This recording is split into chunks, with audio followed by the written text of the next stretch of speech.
Hello, ladies and gentlemen, and everyone in between. I'm Amanda, and today we are filming a little bonus episode of Vampire the Masquerade Coteries of New York. This is to finish off the missions that I was unable to complete during the live stream. We'll also be showcasing some other different options that I didn't take. Maybe they could lead to more funny interactions, but timestamps for each character are down below, so you'll be able to pick and choose who you'd like to focus on today in this video. And let's get started.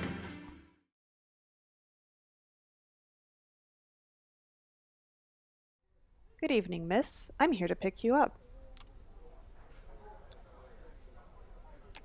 Who are you? I'm your guide through this perilous night. 3 strikes, and you're out. Say, I understand, sir. Now. Every atom in your being screams for you to obey his authority.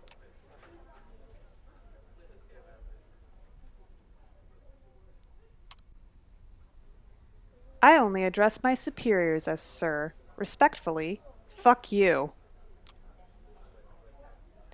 Strike 1, and watch the language, whelp. Moving on, is there anyone who you'd want to inform of your current situation? Tell them you're alright? Someone closest to you? I'd prefer not to tell you. You realize you have 2 honest answers at hand, and vocalizing either would make you feel ashamed. I'm afraid that won't do. Isn't it my business if I want to inform someone or not? No, it is also my business. I asked you a question and you didn't answer. That's a strike. My boss, I suppose. The stranger squints at you. Forgive me, but am I to assume your relationship is more than professional? You immediately give him a piercing glare. No! God, no! Me and that pig? Don't be ridiculous! Ugh! You said he was the closest person to you. You asked me if I have anyone I'd like to tell I'm all right. The answer is yes. People at my office. I don't want to lose my job, so I'd prefer to let them know I didn't just go off on a bender. No family? No lover? No friends? Your blank stare tells him the whole story. He immediately stops prying and gives you something worse than a look of pity, a look of honest compassion. After you.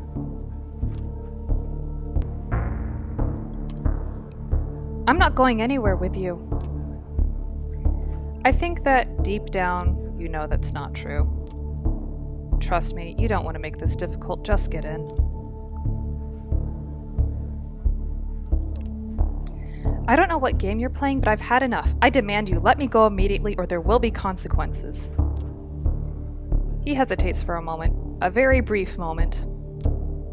The only consequence here is another strike on your record. Get in the elevator. I won't ask you again. I'm going to scream. I'd rather you didn't. Trust me, you don't want to make this difficult. Just get in.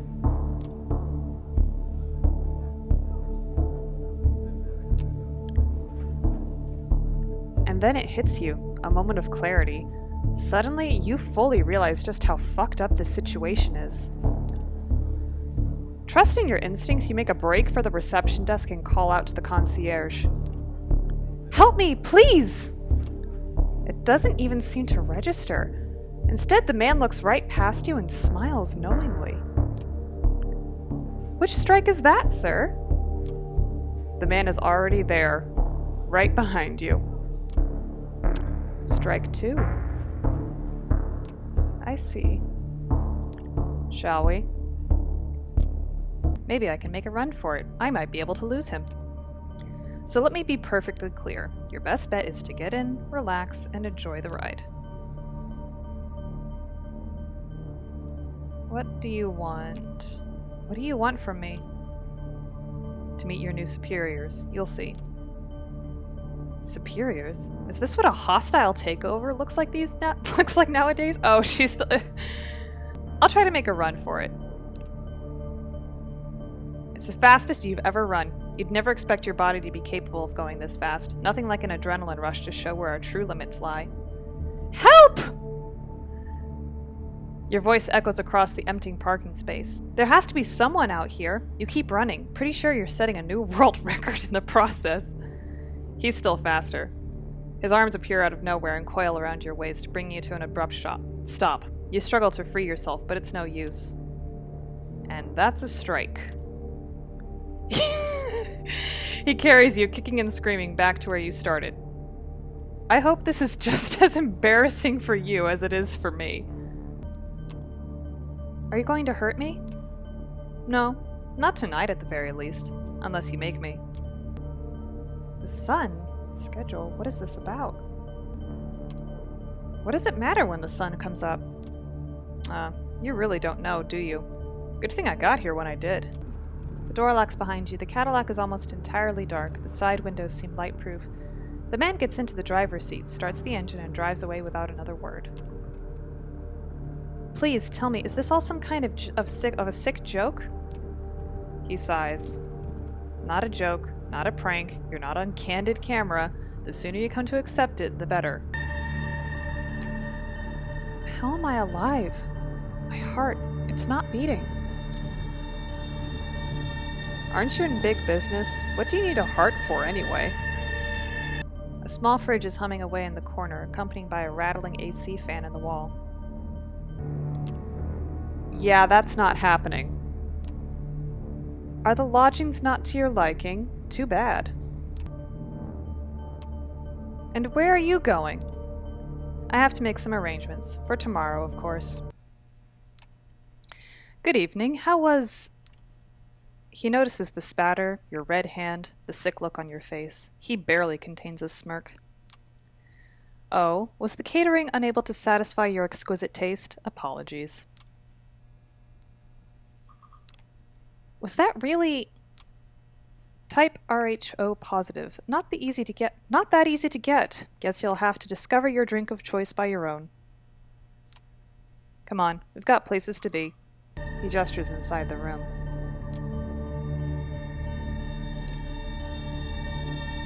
You only manage to take a few steps. Next thing you know, it all becomes a blur.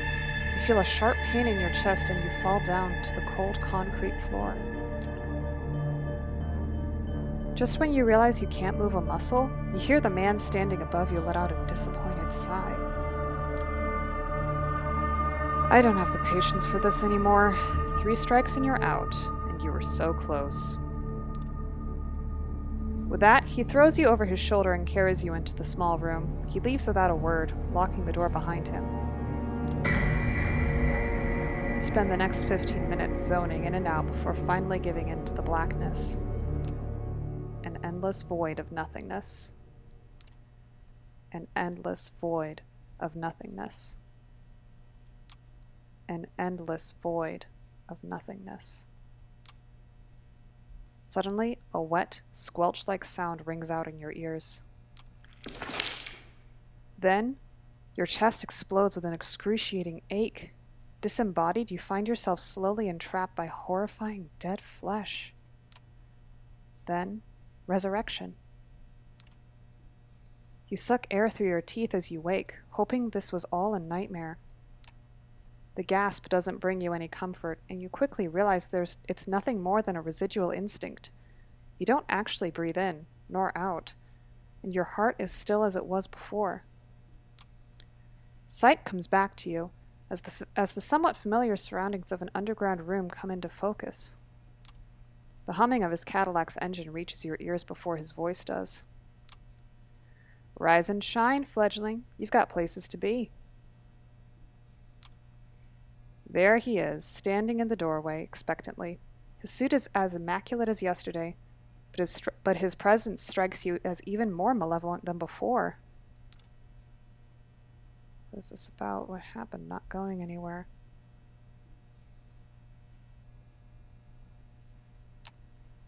Care to finally tell me what this is all about? This isn't my responsibility. It lies with my superiors. Great. Even in this demented situation, you can't escape office politics. The man glances at his watch and then turns his eyes to you again. You're expected. Get in the car. You have more questions? Where I'm taking you, you'll get the answers. Probably more than you're ready to handle. Can you at least acknowledge I'm dead? It's a philosophical conundrum that I don't feel competent to solve. Medically speaking, you are deceased, and yet you're standing here, talking, thinking, stalling.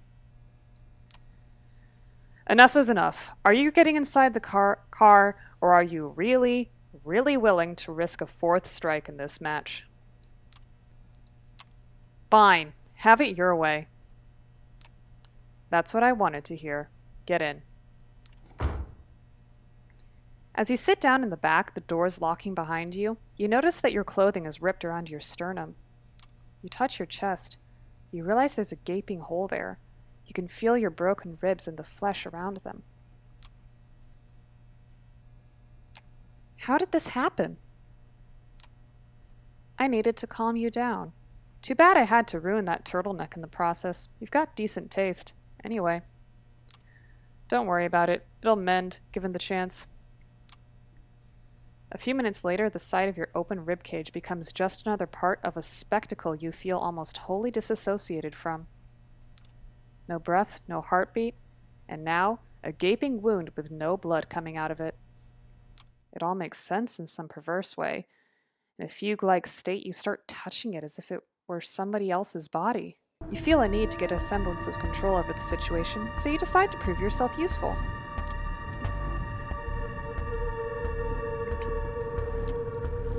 Listen, I know how to reach people, celebs, various industry leaders, politicians backed by rich lobbies. I doubt these will help you where you're going. You're playing in a whole different ballpark now.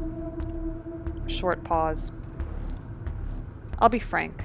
Currently, you're in no position to offer anybody anything. The sooner you accept that, the better.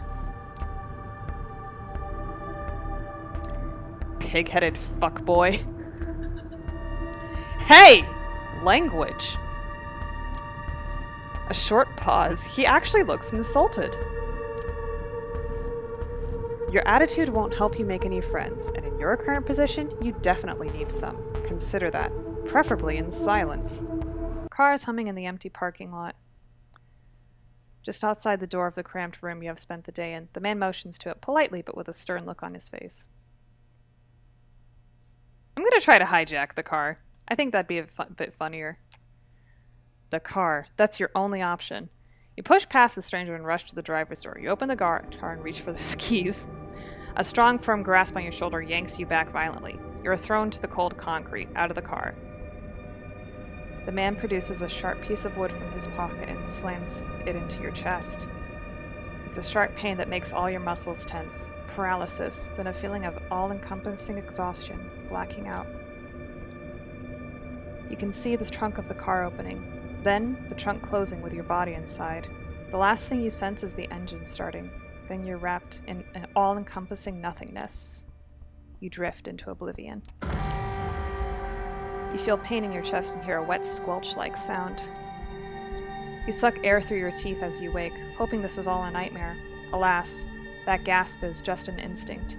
You don't actually breathe in, nor out, and your heart is as still as before. You are in a brightly lit room, paintings on the wall, soft music. An art gallery? The stranger is there, holding a stake in his hand. There are more people, too. Many more, all staring at you. You look down. Your clothes are ripped around your sternum. You touch your chest. You realize there's a gaping hole there. You can feel your broken ribs and the flesh around them. The nightmare keeps going strong. Get up. Do not use one fledgling's beast speaking up in a moment of terror as justification for heeding the voice of your own sheriff. Hypocrisy suits you ill. That grabs his attention. His face is hard to read. It's like several emotions are struggling for domination. Anger, sadness, resolve. Damn you, Langley. His eyes flare up with contempt. 5 minutes, and not a moment longer. He storms out of the room the way you came, and you are left in the showroom with the woman in the red dress. 2 outs, bottom of the 9th. His quiet mumble is audible to nobody but you.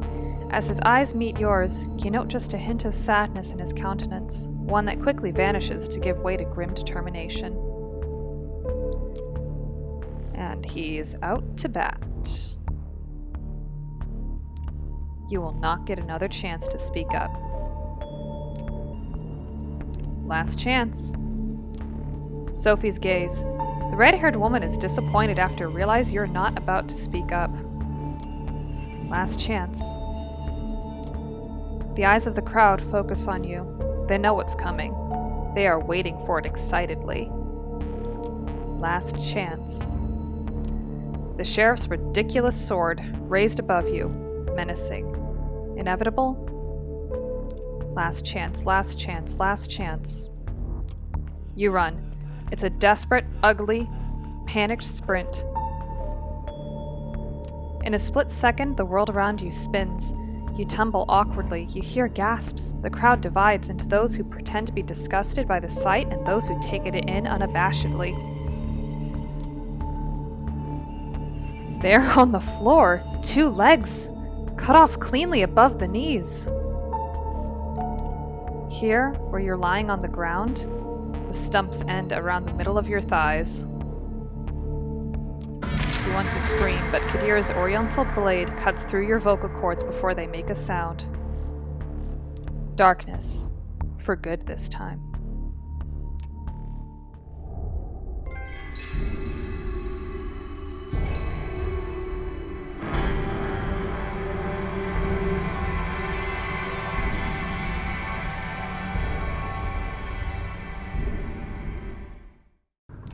What is it, Amanda? I wanted to thank you for bringing me here in one piece, for giving me a chance. An emotion creeps onto Qadir's face that you haven't seen the sheriff exhibit yet. Is that gratitude? It's fleeting, only there for a moment, gone in the blink of an eye.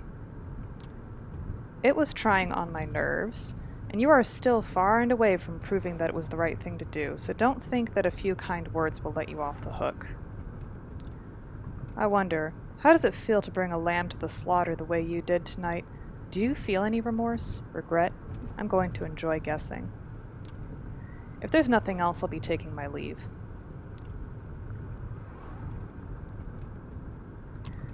I was wondering if you could tell me something about Sophie. She talks a lot about the Camarilla and other things, but I barely know anything about her. Oh, I can tell you something about Sophie. Some things she wouldn't want you to hear. Like the fact she's manipulative and vindictive, but then again, which of us kindred aren't? Oh. Why don't you tell me how you really feel, then? I didn't think you'd be this upfront.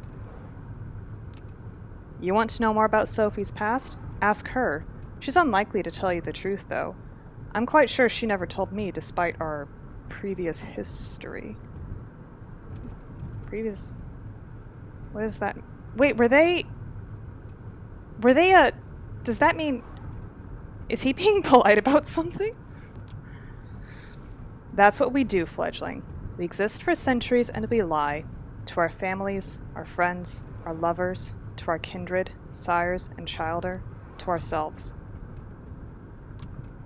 He picks up the sword and turns toward the stairs. Good night. If there's nothing else, I'll be taking my leave. Why do you have to be so mean? A smile, a chuckle. Genuine? Good night, fledgling. And watch yourself. You've messed up my batting average, so I'll be sure to keep a close eye on you. As you might have guessed by now, one of my tasks is uncovering and understanding your bonds, and one of them might endanger our community. Well, that's not menacing at all. Who is he talking about? Is this about Sophie? Qadir shakes his head. Sophie's fine. She's plotting something big. I know it, and she knows I know it, but she's treading carefully, as she should. No, they're not a major player. You mean someone I'm trying to recruit into my coterie? Qadir shakes his head. I'm monitoring them and they know it. If they're breaking the rules, they're doing it the right way, meaning I haven't learned about it yet. Unless you might want to share something? A moment of awkward silence. Joking. Mostly. The car speeds up to cross an intersection before the light turns red. You give Qadir a good, hard look. You've done a good job setting all of this up. He chuckles, visibly proud. If I couldn't handle something this easy, I wouldn't be holding my position. But then he takes on a serious, slightly sorrowful expression. Who are you and what have you done with Qadir al-Asmai? At first he seems confused about the question, but after a while he gets it and chuckles softly. Then he takes on a serious, slightly sorrowful expression. Don't suck up to me, kid.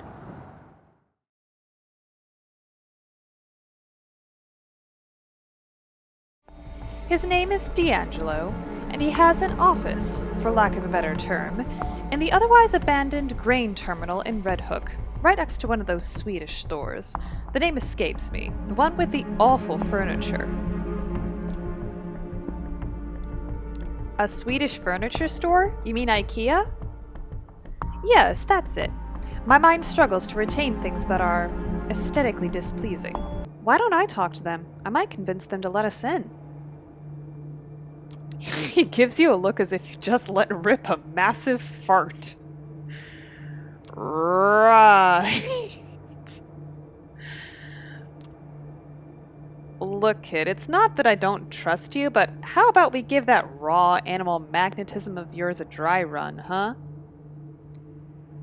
Pretend I'm one of the cops guarding the entrance. Convince me to let you in. Evening, officers. I live here. Is there a problem? Yeah, this here's an active crime scene. Be on your way. But, hey, it's your butt against mine. Get lost.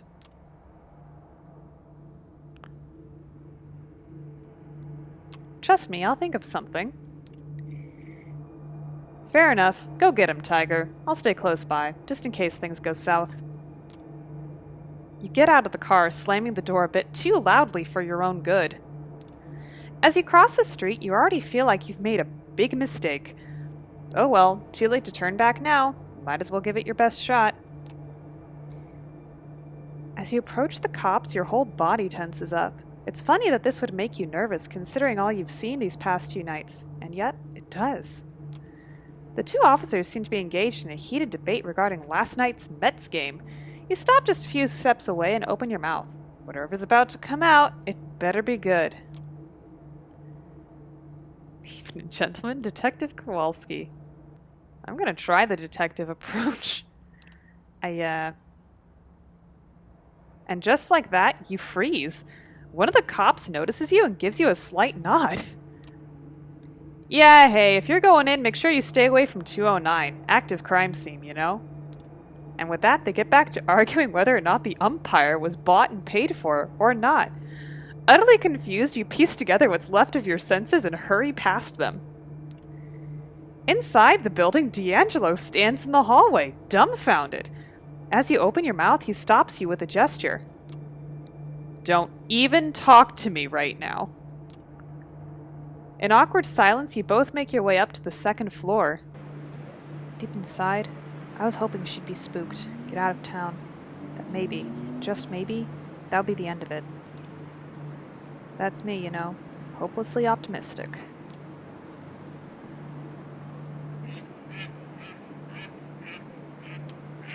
Okay, so what's the plan? Plan is... He stops mid-sentence, taking a swig of liquid courage.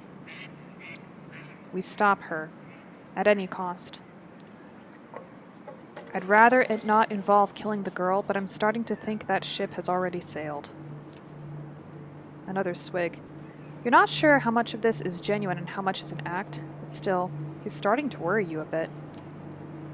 So anyway, I've set up a meeting. Neutral ground, public space. Shouldn't get too ugly. Still, I was hoping you could tag along. Okay, so who are we meeting? He takes another compulsive swig. Better strap in, because this one's a doozy. Unless you want to introduce me to your parents, I can probably handle it. Come on, who is it? Valerie.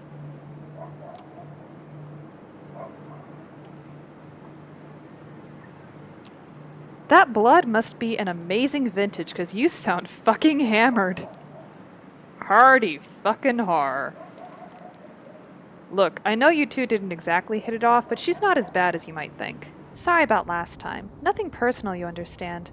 When I get caught up in the moment, I can get a bit intense. I can attest to that. Can you two just get a room? Because the sexual tension is just unbearable. D'Angelo gives you a pleading look. He clearly doesn't want you to dwell on the subject. You hear that, Ginny? Your friend has us all figured out. She takes a step toward you. The smell of her perfume is overpowering.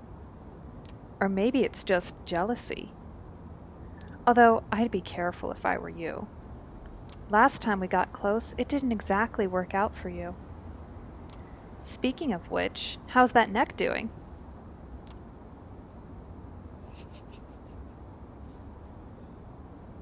Maybe some other time I'll flip her off. It's fine. I barely felt it anyway. She can tell you're lying. You can tell she's enjoying herself. I'm so glad. Now let's get down to business. Once again, she turns to D'Angelo. And I bet tall, dark, and handsome over here might have some ideas. I think she wants to get her hands into your cookie jar. They both look at you wide-eyed.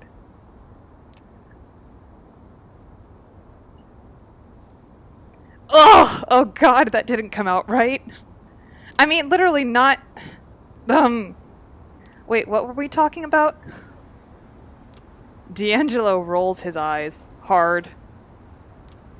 She wants a higher profile target. As you make your way up the stairs, you notice that D'Angelo's office is surprisingly quiet. You were half expecting something akin to a scene from The Exorcist, with Sana belching out curses and your companion sprinkling her with, well, whatever it is vampires use for holy water.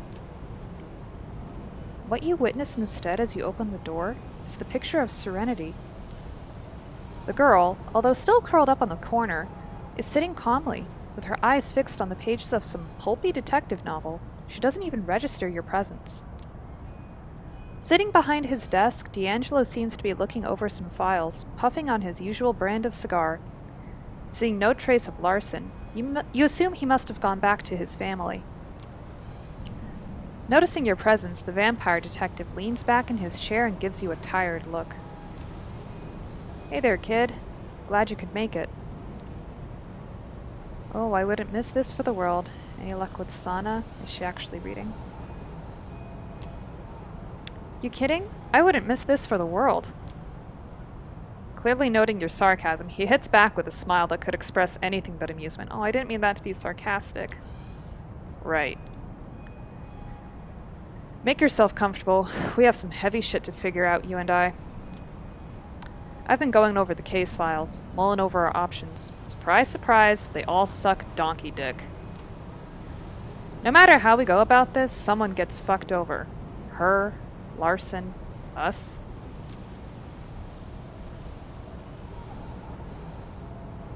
Well, of course he's gonna keep files. I mean, I would hope so. Okay then, lay it on me. What options do we have?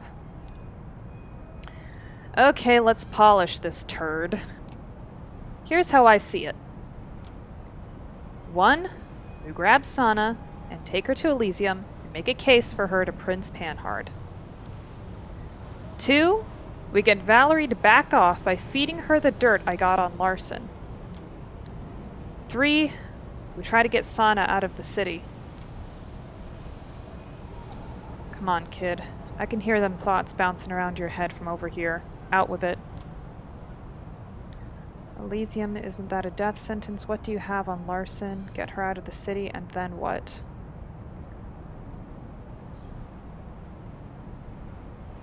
Here's my concern about getting her out of the city is she gonna stop killing? And what is it that Larson has done? Okay, I am of the opinion that she's not gonna stop. So getting her out of the city is out, because she's not gonna stop. That's just pushing the problem somewhere else. So, what's going on with Larson? What kind of dirt do you have on Larson anyway? Must be some serious shit. Oh, it is. A few years back, the Second Inquisition led a coordinated assault on New York's kindred. Operation Lights Out, they called it. Nasty fucking business that was. A lot of good vampires died. Some of them I knew personally. Larson was one of the Inquisition's first targets. When they got to him, he managed to convince them to spare his life. In exchange, he fed them some info on a fellow Camarilla member, one Nicky the Chop. Suffice it to say, Nicky didn't make it through the night.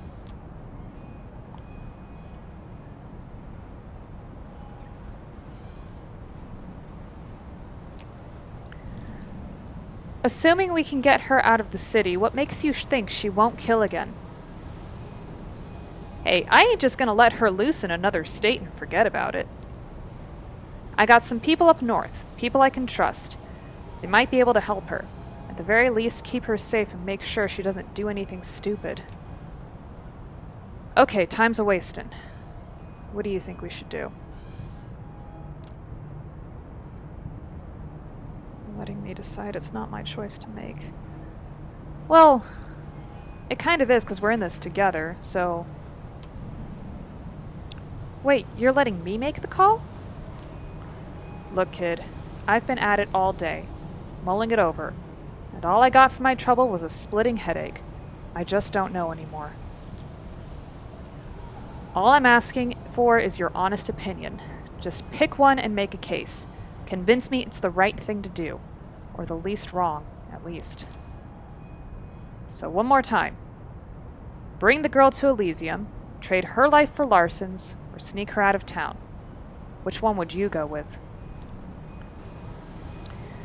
So I don't think we should trade her life for Larson's, because one, that doesn't solve the problem. That just gets rid of, you know, Larson. I don't think he really wants to take her to Elysium. I think let's try to get her out of the city, because if he has people that can at least watch her, I think that is the best option out of all three. Let's try to get her out. Maybe we can put her on a train without anyone noticing. Maybe we can get her some help once she's out of harm's way. That's a lot of maybes. What if we get caught? What if a fit comes over her on the way? What if she kills again? Willing to live with that?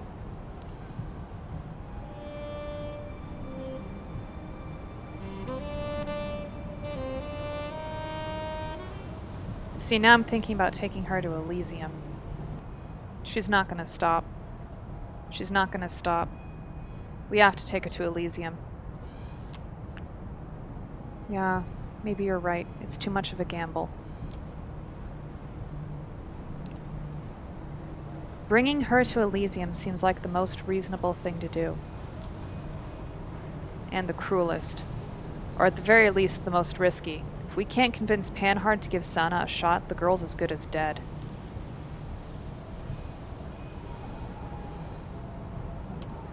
Then we'd better be extra convincing. So be it. Fuck. Do me a favor, kid. Watch her for a few minutes, okay? I gotta make some arrangements, make a few calls. He catches himself, looks at you with an expression of the phoniest of phony guilt. But not like with a phone or anything, because, you know, that would make me a naughty boy, which I'm clearly not. He walks out of the office. Through the frosted windows, you see him instantly go for his clamshell phone. Screw it. Does it really make a difference at this point? You turn to the girl, who still has her nose in the book.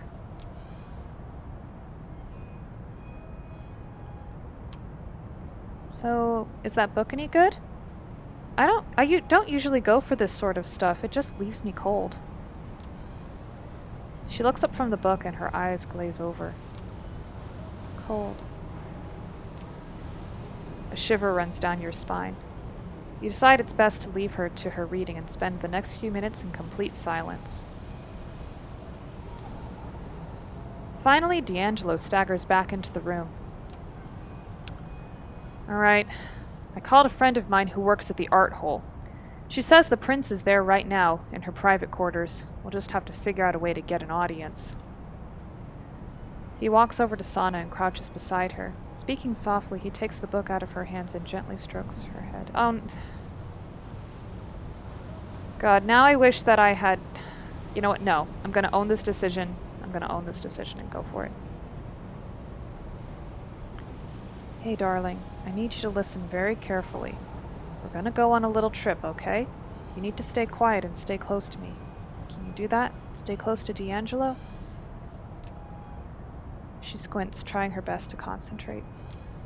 D'Angelo. Yeah, this girl needs help. I can't do this. Close enough. Something akin to a smile creeps onto her face. It's as close as happy as you've seen her. Gift, not hurt. D'Angelo returns her smile. You're welcome. He turns to you, putting his serious face back on. He nods. Looks like it's go time. The art hall welcomes you with all its usual weirdness and grotesqueries masquerading as contemporary art. Right now, however, art is the last thing on your mind. As the three of you make your way through the crowd of usual suspects, D'Angelo gestures toward a lone figure standing in the corner. To your surprise, it turns out to be Sophie. As you approach, she raises an eyebrow, taking an especially long look at Sana. And here I thought nothing in this world could surprise me anymore. Mind telling me what it is you're doing here? D'Angelo nods courteously. We're here to see Prince Panhard. I don't suppose you could help us get an audience. I think you're confusing me with the prince's herald, an honest mistake in this lighting. Still, I'm afraid you're out of luck. From what I've heard, the prince is not accepting visitors.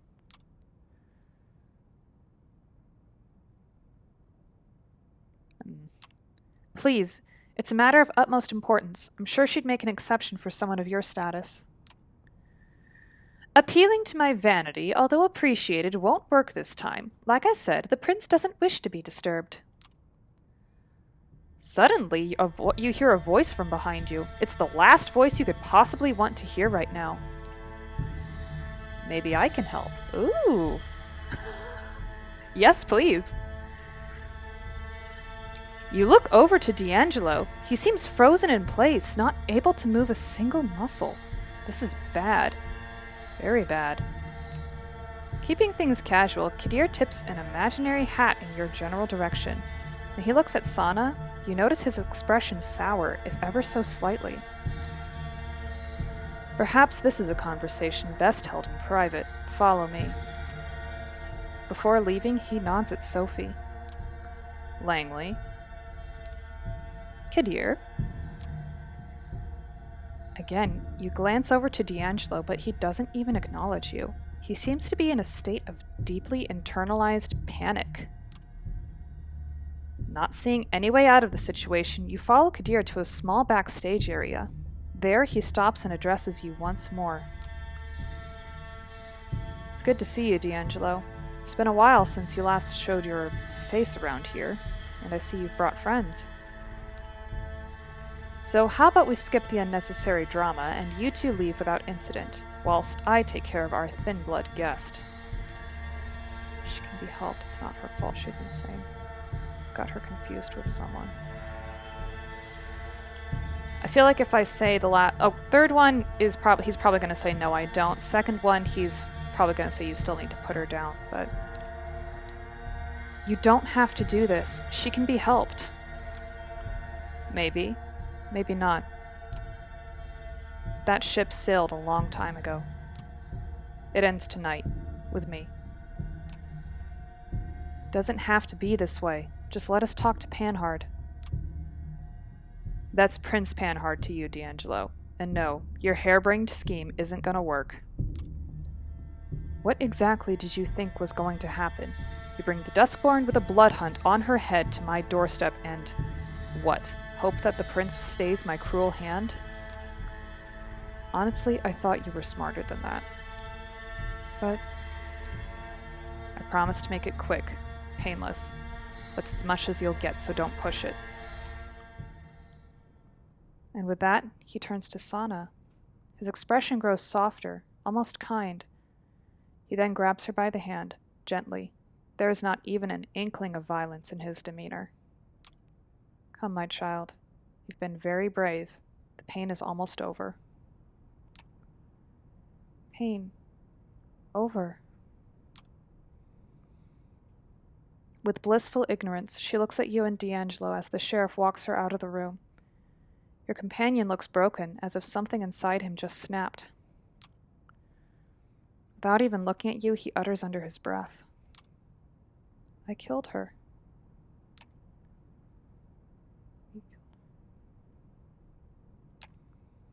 Give it a rest.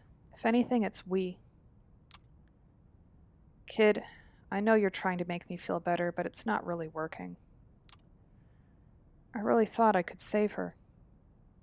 Something tells me that no matter what ending we picked, it was going to end up this way. Not really knowing what to say, you lift your hand to pat him on the back. You stop yourself mid-motion. Somehow it doesn't seem like the thing to do. You leave the art gallery and head back to Red Hook. On your way, you keep thinking about Sana and whether now is the exact moment Qadir brings her final death. It's not a pleasant journey. Slowly, clumsily, you make your way back to the grain terminal. No words are spoken, no bad jokes made, no monologues muttered, and no smiles exchanged. There's only silence and vacant stares.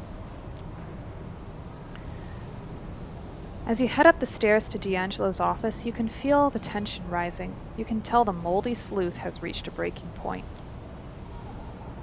He walks into his office and leans against his cluttered desk. You figure now is as good a time as any to break the silence. Should probably best you can. Okay, good. Are you gonna be okay? The moment you finish your sentence, D'Angelo leans over and sweeps all of his stuff off the desk.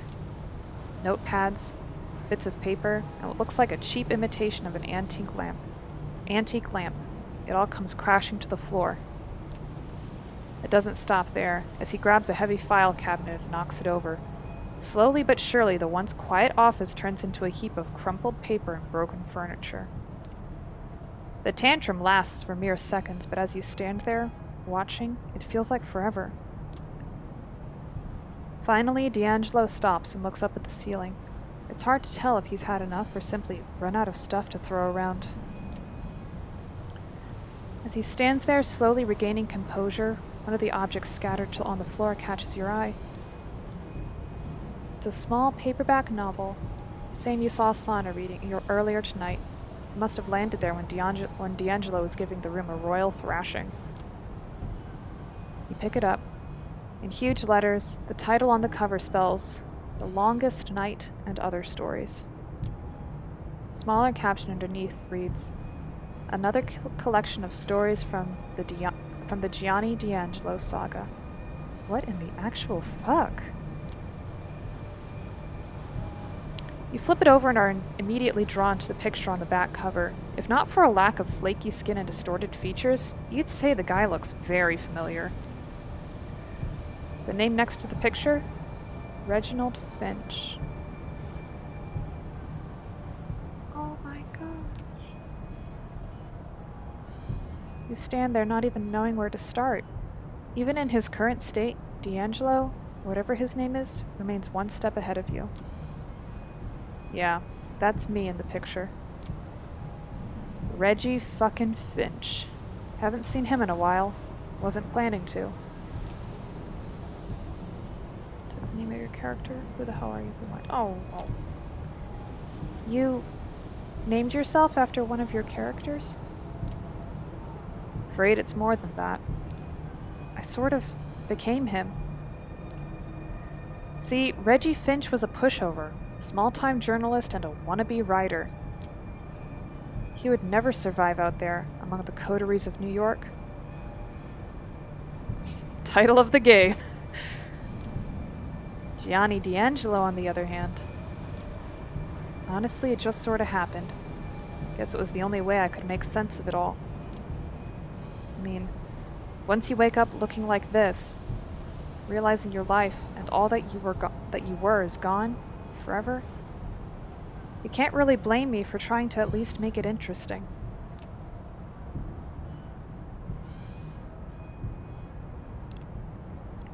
I guess, to some extent, we all put on an act in front of others. We make up characters, idealized versions of ourselves. It gives us something to live up to. I mean, don't get me wrong, it's still weird, but it's not that weird. D'Angelo. For a moment, he seems to be mulling over what you just told him. Finally, he picks up the ashtray off the floor. Rummaging through the ashes, he finds a mangled, half-finished cigar. He sticks it in his mouth and lights up. The lighter's flame reflecting in his shades. He smiles at you, ever so slightly. Thanks, kid. Tell you what, how about you take the rest of the night off? I need some time to get my shit in order. Starting with this office. Some dumb assholes made one hell of a mess of it. You smile and nod. He nods back. I'll be seeing you. And so you leave him to his thoughts. No way to be sure, but you have a feeling. He's gonna be alright.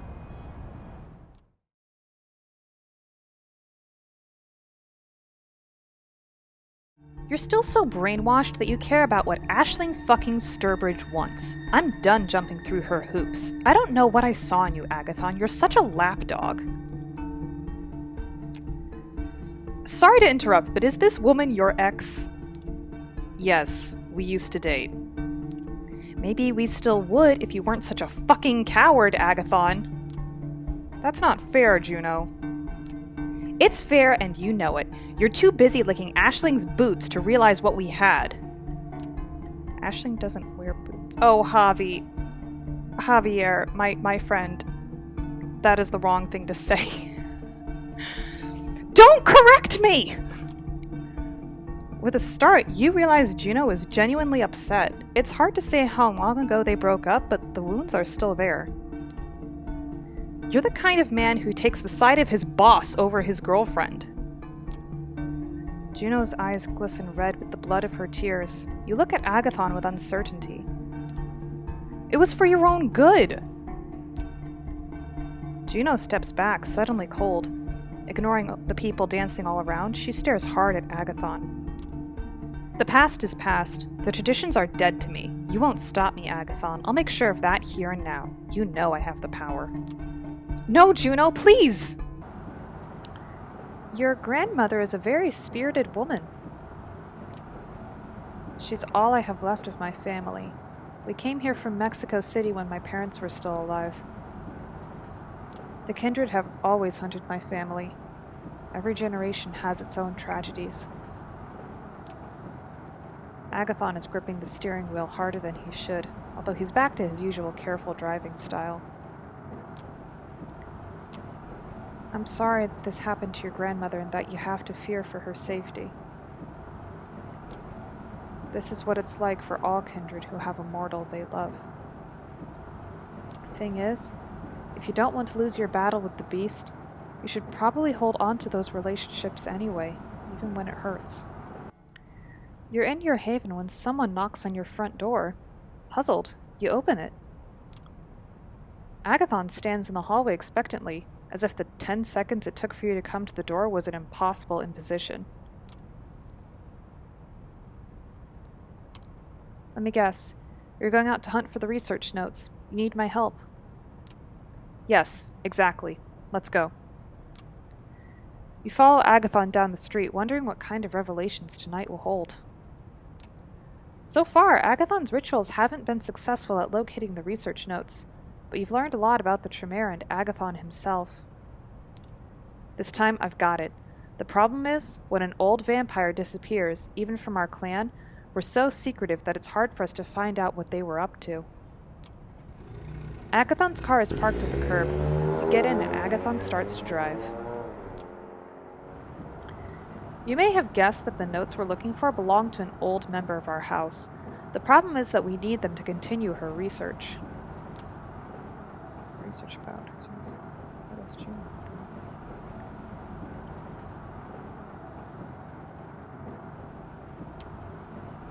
What does Juno want to do with these notes? Is she going into research? Agathon looks at you uncertainly before returning his eyes to the road ahead. I don't know, but I can guess. You wait for him to continue, but he doesn't seem inclined to do so. I bet it has something to do with the hunger, which is what he talked about last time. You're getting used to sitting in Agathon's car in silence. He drives. You look out the window. Back to Queens. Eventually, you roll up to an industrial area called Willets Point. It doesn't really look like a place where a blood sorcerer would hang out. Agathon parks in front of a car repair shop that looks like it had seen better days. There are huge puddles of water on the road, and car wrecks strewn about. Better be quick. If I can find this place, so can Juno. You look around to see if someone is observing you, but there doesn't seem to be any people about. And why would there be? Who would hang about at a place like this at night? Agathon tries the front door of the repair shop, then circles around to the back. You follow him. There's a broken window in the back protected by iron bars. Agathon grabs them and gives them a quick shake. The entire iron grill comes off. Startled, Agathon lowers it to the ground. I suppose someone else has already broken in and didn't want to leave an obvious point of entry. You and Agathon climb inside through the window. It's awkward but not difficult. Looking around, you realize that the repair shop has been abandoned for some time. It looks like homeless people have stayed here in the past, but nobody's currently squatting on the premises. You try a light switch, but nothing happens. You know the drill. I'll do the ritual in the office. Make sure there are no interruptions. Agathon makes his way to the repair shop's office, a slightly cleaner area than the rest of the building. He begins the ritual in the dark. You lean against the grimy wall. Agathon murmurs the strange words required by his blood magic and takes carefully measured steps across the filthy floor. You wait patiently as he performs the ritual. It feels like it's taking longer than usual, leaving you time to scan the room. Streetlights filter in from outside, but it's still pretty dark. A ratty sleeping bag lies on the floor. Wonder what a warlock might have wanted in a place like this. There's a small TV on the desk, probably from the 90s. Looking closer, you realize there's a post-it note in the middle of the TV screen. You take it. It reads, "Loser, Juno." Agathon stops gesturing. They're not here. How's that possible? You show him the post-it note. He takes it and looks it over, as if suspecting it might hide a devious trick. Fuck! She has the notes. And she had to gloat. We have to go. It feels like you've spent a lot of time recently hurrying after Agathon as he walks briskly in and out of buildings and to his car. He starts the car as you close the door. We have to go to her haven and get the notes. There's no time to waste.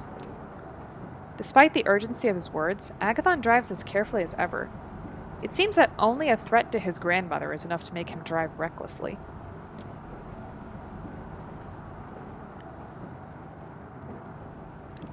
What if we can't get the notes? Aisling will be very unhappy. I will be unhappy too. The research in those notes could be a great boon to all kindred. Mortals too. Juno's haven is in Brooklyn, at a waterfront warehouse. Agathon drives south to Brooklyn. This is one of the advantages of being undead. Moving at night, traffic is much lighter than if you wanted to zoom around the 5 boroughs during rush hour. Parking the car, Agathon points to a light coming from an otherwise dark yellow brick warehouse. That's her. Let's go in.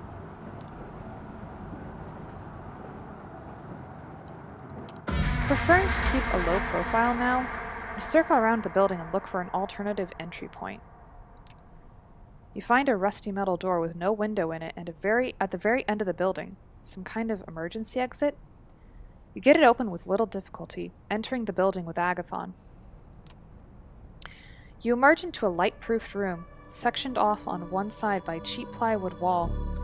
There's a flimsy-looking door that probably leads to the main warehouse area. You stop to listen. You hear two voices, but they're hard to make out. One is Juno, and the other sounds like it comes from underwater, with strange resonance. You do your best to make out what they're saying, but you understand only bits and pieces. Is it possible for me to bring another? Yes. We are too powerful. Enough waiting. Agathon tries to break down the door by ramming into it with his shoulder. It's flimsy and breaks with surprisingly little effort. You and Agathon barge into the space and find yourselves at the periphery of a candlelit ritual circle. Your eyes are drawn to the wash basin at Juno's feet. Maybe it's your imagination, but it almost feels like the water inside is emitting a wan, red light of its own. Juno, you have to stop. Hand me the notes. Oh, Agathon, you're such an idiot. This is beyond you now. I'll give you one last chance. Come with me. Forget Aisling and her power games. Join me and you can become your own man. What? Agathon seems genuinely flabbergasted at the suggestion. Who's your contact, Juno? Who are you talking to? Juno smiles at you. That's a good question. I guess Aisling Sturbridge doesn't go around trumpeting the fact that the old hierarchy doesn't hold a monopoly on Tremere power anymore. There are other forces out there, and I'll join them. Juno picks up a bulging old folder from a chair inside the ritual circle. If this dumbass has any brains, he'll join me. No, and not for the clan, but for my family. My real family. Juno sighs. She doesn't look surprised at Agathon's refusal to come with her.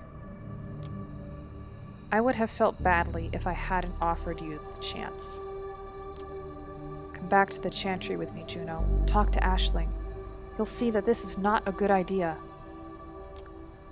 You glance at Agathon with concern. You're no sorcerer, but the idea of fighting Juno in the middle of her ritual circle doesn't seem like a good idea. 2 words. Fuck you.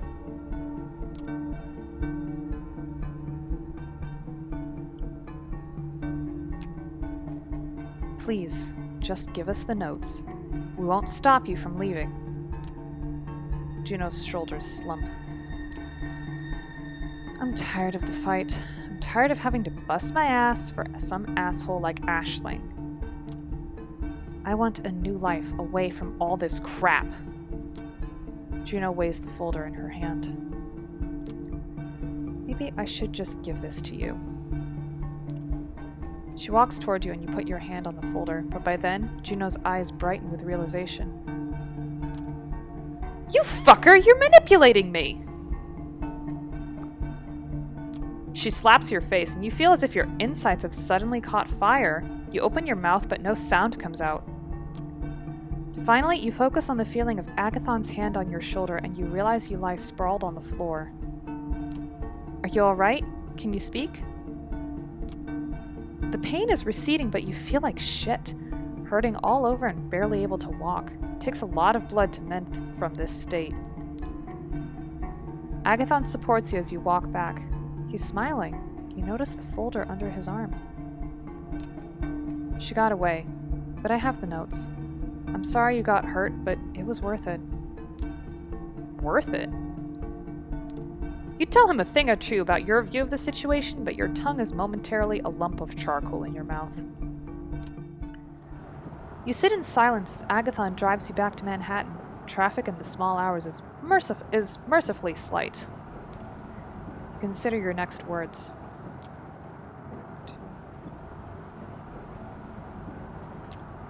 What will happen to Juno now? Is your clan really going to let her go? Maybe. I don't really know. We have the notes and that's what counts. Agathon sounds almost as if he wanted Juno to escape. Perhaps it really was about the research for him. You reach the occult bookstore. After Agathon parks the car, you head inside. You climb to the second floor to find Aisling Sturbridge waiting for you. She looks surprisingly casual for someone with such power. You have good news, I hope? Yes, we have the notes. Agathon hands over the folder. Aisling Sturbridge caresses the cover with obvious joy. Wonderful. You did not disappoint. What of Juno? We were not able to stop her. She escaped. Well, no matter. Agathon, you proved yourself yet again. And Amanda, looks like the pyramid has a good friend in you. You nod, not saying anything. Agathon looks relieved. Okay, good. Good. You leave the bookstore with praise ringing in your ears. Even the taciturn Agathon manages a smile. You have no idea what will happen with the notes, but you feel you have reached an understanding with Agathon. Perhaps that's enough in this world of backstabbing and betrayal that you now inhabit.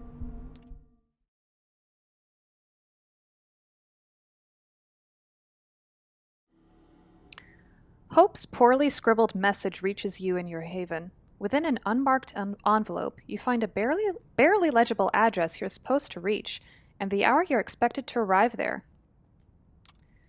This is it then, the night of the final showdown. You check the clock. There's way more than enough time to comfortably reach your destination, but you decide to take a drive earlier just in case. The ride is uneventful, but becomes more and more tense as it goes on. The gravity of the situation starts getting to you. You're about to set out on an operation against a key NYC figure, well connected with both human and vampire elites. What if her security overwhelms you? How will the council react to your raid? You can only trust that Hope has thought it all through.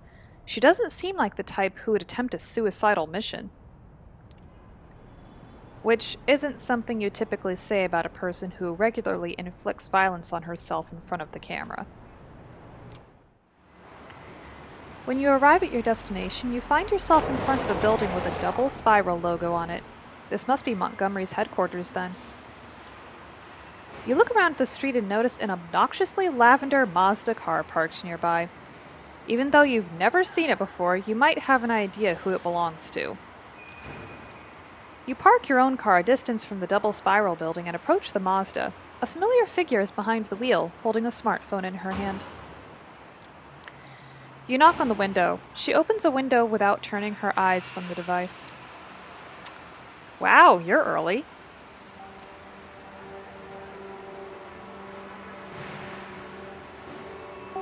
Good evening. Yes, good evening for a glorious death. She lets a dead silence linger in the air for 10 seconds. Then she stops typing, diverts her eyes from the screen, gives you a melancholic stare, and winks. Psych. God damn it. Come on, what's with that face? I suffer from too much FOMO to let myself die. I've got accounts to run, notifications to check. Plus, no way in hell I'd allow Montgomery the satisfaction of a draw. We're going there to secure a flawless victory. No time to wait. Let's go. She gets out of the car and motions you to walk with her. Anywho, glad you managed to make sense of my ugly scribbles. I totally forgot how exhausting it is to write stuff by hand. Still, not as exhausting as having to deliver messages personally to someone's door. Next time you meet Langley, ask her to get you a flip phone or something, okay? You reach the front of the building.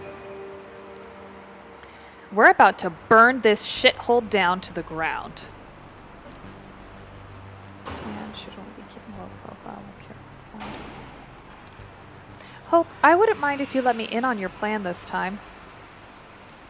Oh, Amanda, baby, one would think that by now you'd know I'm a need-to-know basis kind of gal. But luckily, there's not much of a plan to talk about. You've done all the hard work during your meeting with Kara. You see, our job is easy. We need to get in, destroy the server containing all the double spiral research, and walk out. No spectacle, no dramatic showdowns. Now, I know exactly what you're going to say. But wait, Hope! If this data is so priceless, shouldn't she have an external backups? Is Kara a complete dunce? Excellent question, my neonate friend. The answer is yes, she's a dunce. But aside from her numerous negative qualities, she also has a positive one. She's totally paranoid. She used to be a naive dumbass who wouldn't even cover up her laptop camera, but she lost trust in all external companies after a little cyber espionage incident. She's obsessed with not uploading her precious data anywhere online. Now she only has one physical backup hidden deeper inside the headquarters. Nobody has an idea where it might be, but I do. Normally, I'd never be able to reach the place. Double Spiral is like an underground base. The walls and doors are reinforced both against the living and the dead. But the answer to this problem is simple. We only need Kara to lend us her voice so that we can override all the security measures and get to the heart of the facility. What do you say, Kara? Will you help your girl out for old time's sake? Hope quickly writes something down on her phone. A few seconds later, a nearly perfect imitation of Kara Montgomery's voice escapes her speaker. You know it. Let's bust this bitch open. Wow, the sound quality is incredible and the voice sounds only the tiniest bit off. Whatever she paid for that tech, it was worth it.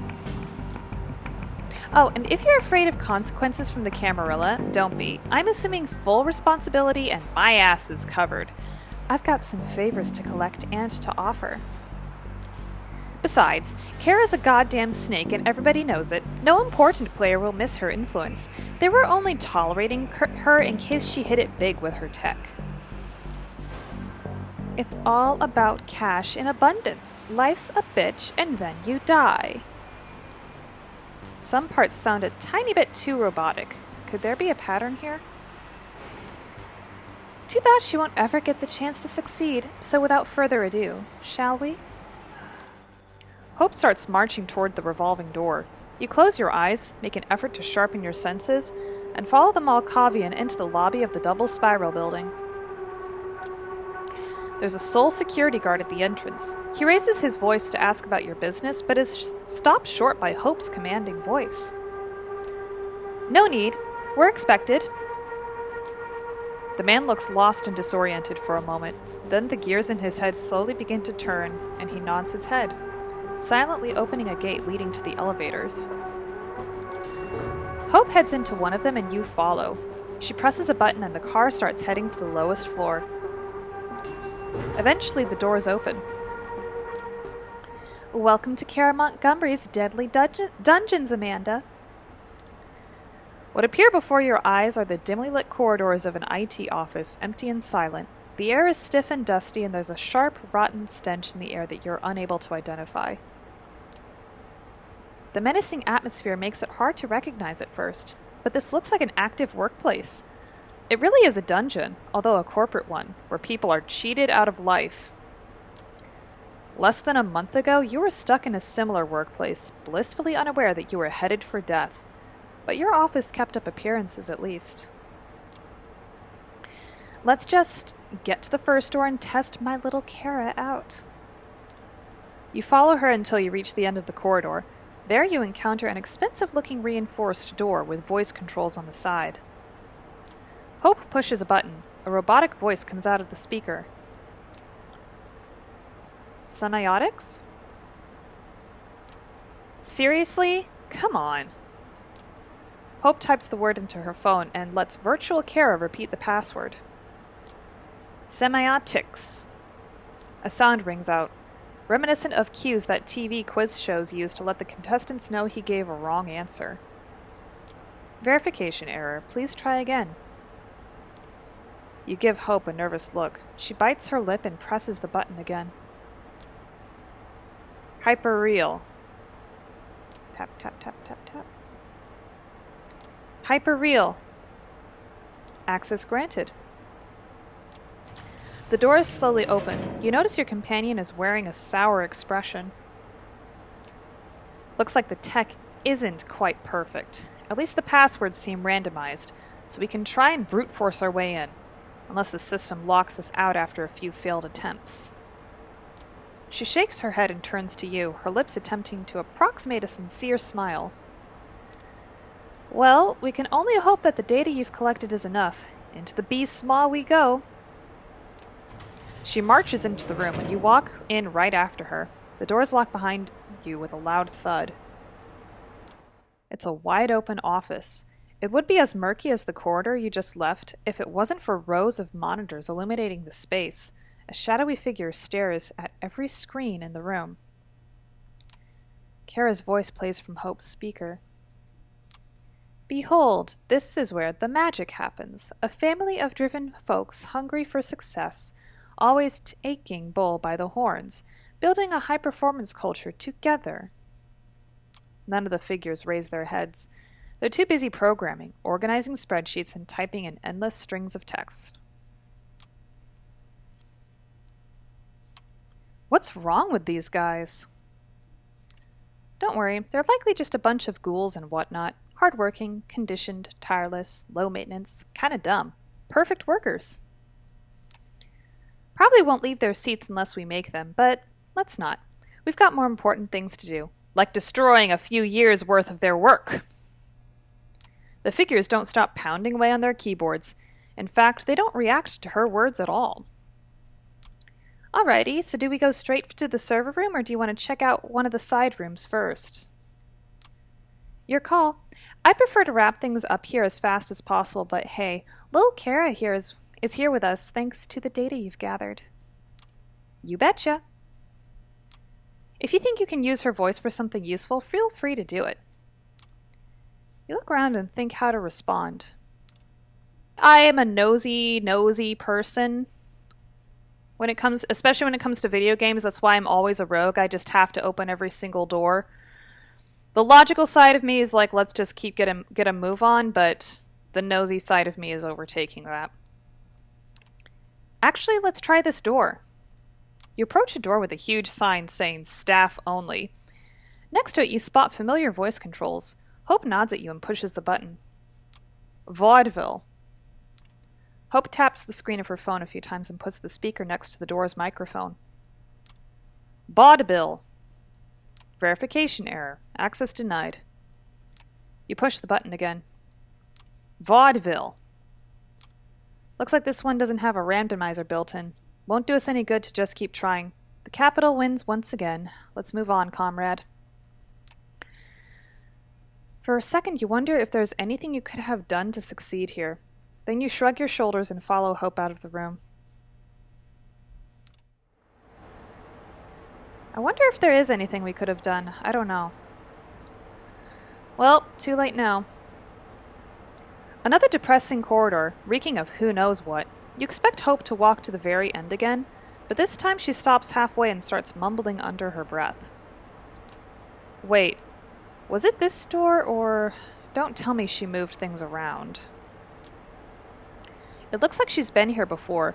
Not a surprise in itself, but she gives off an impression of a person who used to know the entire layout of the building very well. After brief reflection, Hope approaches a door a few feet away and pushes the button next to it.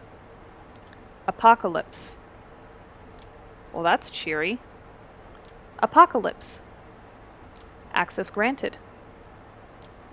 You walk inside. At first glance, this office looks very similar to the last one you entered. Rows of screens and rows of listless silhouettes in front of them. However, Hope quickly spots a difference. Target confirmed. Moving to data room. There's a room with endless machines at the back of the open space. Hope walks in, takes out some hardware out of a bag she's carrying around, and begins the process of removing the data. Shouldn't have invested in SSDs, Sist. Time to bust out my portable degausser. She turns to you. This will take a good minute. I've got a few other tricks up my sleeve. If you find something that interests you, let me know. Should you wait near her or take a look around? Well, she did say if we find anything interesting, and like I said, I'm nosy, so let's do it. I'll take a look around. Might find something interesting. Have fun. Dear God in heaven, I know I will. You start walking around. For a while you notice nothing but errors that start popping up on the screens here and there. The ghouls try to fight against them, but quickly realize it's futile and surrender. Eventually you find a door with voice controls. You call out to Hope. She pauses her work for a second and approaches you. This door, huh? Alright, let's give it a shot. You press the button. Canoe and kayak. You watch over Kara's shoulder as she types the password. Kara, you mean Hope? You watch over Hope's shoulder as she types the password with an incredible speed into a homemade-looking app. Then Kara's voice sounds out. Canoe and kayak. Access granted. Alright, you know where to find me. She gets back to her data as you start exploring the room. Well, not that there's much to explore, it's more like a closet. Inside, you find all sorts of bizarre items scattered around the shelves. Some old newspapers, a Windows 95 for Dummies book, a 4GB MP3 player, a hookah, biography of Amy Winehouse. Finally, you find a little box marked with a smiley face. When you open it, you're surprised to see something you recognize. A bunch of post-it notes with hand drawings depicting tattoo patterns that can be seen on Hope's body. You leave the closet and go back to the data room. There, you wordlessly pass the box to Hope. At first, she seems annoyed to be dragged away from her work, but when she notices the post-it notes, her eyes become dinner plates. You found those in that closet?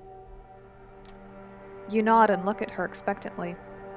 She takes a deep sigh, closes the box, and puts it in her bag. Kara and I have a history. A pregnant pause. Don't expect me to lay it all out here. It's not something I want to revisit anytime soon. But I'm very, very grateful you gave this box to me. You don't even know how much. She tries to find the right words to express something, but after some brief consideration, just hand waves it away. Alright, we'll bond, reminisce, and get high another time. Now we've got a job to finish. She gets back to her hardware. You think she's completely absorbed in her work again, but then quickly notice she's doing her best to have her back facing you at all times. A while passes. Finally, you hear a triumphant yell. All done, baby! Looks like those boys are finally going to get a break. You realize that the constant silent rhythm of mechanical keyboards has stopped. The workers are all idling, slumped over their desks, completely resigned to the fact that their raison d'etre has disappeared. Hope hurriedly collects her hardware and motions you to follow after her. Alright, we're almost done. Now we just need to take care of the backups and we can get the hell away from here. You take a last glance at the ghouls and follow her steps. Yet another corridor, hardly discernible from the previous ones. This is a giant underground complex. How much money has Montgomery spent on it?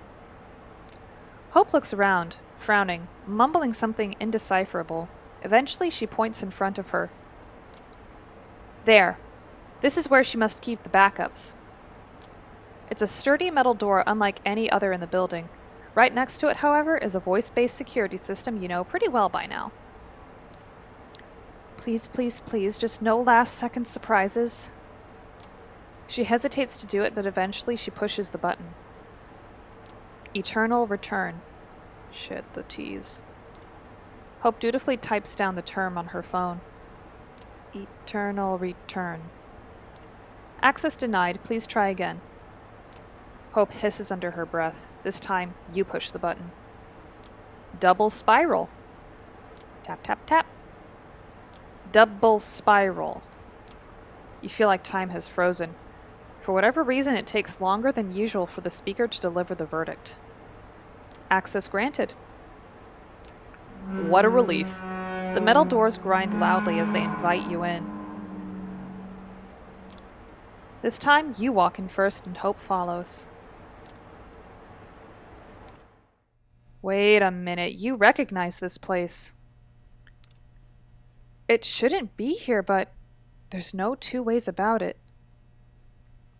This is Hope's haven. Same bed, same decorations, same ambiance. It's all a lot more dusty, but... The backups are in the back. I'll just get them. She seems a little sheepish as she approaches the double spiral devices and unpacks her own hardware to take care of them. You take in your surroundings.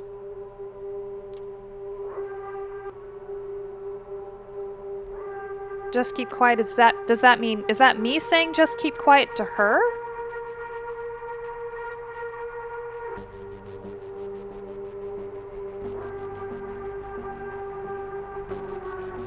I don't know, I'll ask Kara to explain just because I'm not sure. Would you mind explaining what's going on here? Hope sighs. What's there to explain? Just think a little. The first explanation that pops into your head will probably be the right conclusion. She looks at you as if she was about to add something, then bites her tongue and gets back to destroying her rival's life. She makes it obvious she doesn't want to re-examine her past. You rest against the bed, quietly watching Hope's technological wizardry and wondering about her past relationship with Kara for who knows how long. Every second you spend here, you become more impatient to get out. Eventually, the devices surrounding the double spiral backups start disappearing into the bag they were taken out of. Looks like the process is nearing completion. You decide to approach the door before it does. However, before you even make a move, the doors begin to make a grinding noise. You freeze up, watching them open. Behind them stands the very person you were afraid would appear. That's the punk t-shirt you'd hoped you would avoid seeing tonight. Jesus fucking Christ almighty! Hope raises her head and their eyes meet.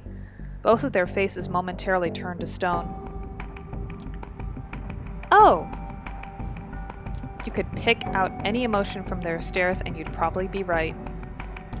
An unbearable tension fills the room and nobody wants to make the first move. Eventually, it's Hope who decides to break this stalemate by loudly pressing the enter button on her laptop and immediately dropping it into her bag. You doubt it's anything more than provocation, the Malkavian letting her opponent know she won, but it works. The noise makes Montgomery snap out of her stupor. You psycho! You fucking demented, vindictive psycho! The air turns thick with murderous intent. Hi! Hope pretends she hasn't noticed. Kara's bloodthirst becomes palpable. You were supposed to be on the other side of the city right now, at the meeting. I am notified about every failed voice authentication attempt. I got back here expecting to find some idiot still trying to make their way through the front. She looks around. But I never expected. Just how? Hope reluctantly types something down on her phone. I'm the CEO of Double Spiral and I endorse wrecking my shit. Kara grimaces at the sound of her own voice and quickly connects the dots. You fucking gremlin! How did you get your hands on that kind of tech? Even I! Company's secret. Hope's provoking her. No two ways about it. Kara knows it, so she's trying to keep it cool. I built this paradise for you. For us. For yourself and nobody else. What happened to the Hope I used to know? She can't come to the phone right now. She's dead. I regret the day I let you into my life. Stop lying to yourself, Kara. You only regret the day you let me out of my life. Shouldn't have let your mask slip, honey. A snappish response almost escapes Kara's mouth, but she manages to stop herself before letting the discussion devolve into a childish spat. Just tell me there's a copy of my data you haven't ruined, and I'll let you out of here alive. She gives you a hateful look. Both of you. Hope tilts her head and flashes an evil ear-to-ear grin. Not a single bit of data remains. More than a decade of your work down the drain. Welcome to the worst night of your life since the dot-com crash, Ms. Montgomery. Kara looks as if a stake was just driven through her heart. She starts to collapse, sliding down against the door like she was sinking deeper and deeper into her personal hell. Hope just stares at her torment, wearing an indecipherable expression, waiting for her rival to reach the floor. Then she does. And there, at the lowest point of her life, she finds something unexpected. I never, ever wanted to do this. This is not me. Her voice sounds completely different. But if there's only one way out of this mess, I'm going to take it. I'm going to get my data back. Hope looks confused for a second. Then, an understanding dawns on her. Come on, Kara. You wouldn't dare. You started this game. Now accept your loss. The game isn't over until all players are out of moves, honey. Baring your fangs now? There's 2 of us against 1, even if you commit the sin of diablerie. The last time something like this happens to me, I was ready to die. I think I'll take my chances. It's not like I haven't dreamed about feeling my fangs inside of you for a long, long time. So you want to give me this one victory? Prove once and for all that I was right? It was never about me, but all the stupid garbage in my head? A victory? Please. Victories are material. They aren't like your little online arguments. She's serious about this, Amanda. She wants to devour me as a whole, sacrifice her humanity in exchange for access to my soul and everything I know. Stay away, Amanda. You want money, data, domain privileges, a position at Double Spiral? Anything you want. You can get it if you just look the other way. Don't listen to this shit. The moment the prince finds out, it's final death for... And Kara runs, her moves resembling a beast more than human, immediately closing the distance to Hope. Then she jumps at the Malkavian like a wild animal hunting her prey. Hope instinctively attempts to defend herself but is immediately overwhelmed. Laying on the ground, she looks like a deer in the headlights. Kara, on the other hand, looks like a bear ready to maul its victim. If you want to react, you need to do it now. Heck yeah, I'm gonna go help Hope! You push yourself to the limit and let your powers take over. You know she's dangerous, but so are you. You know you can endure her hits, but can she endure yours? As it turns out, yes. Your attempt to drag Kara away from Hope quickly turns into an exchange of wild, messy blows. The thing is, when she realizes you've tapped into your superhuman power, she responds by doing exactly the same thing. And since she's in beast mode, she's hitting faster and harder than you. This is a battle of attrition you probably can't win.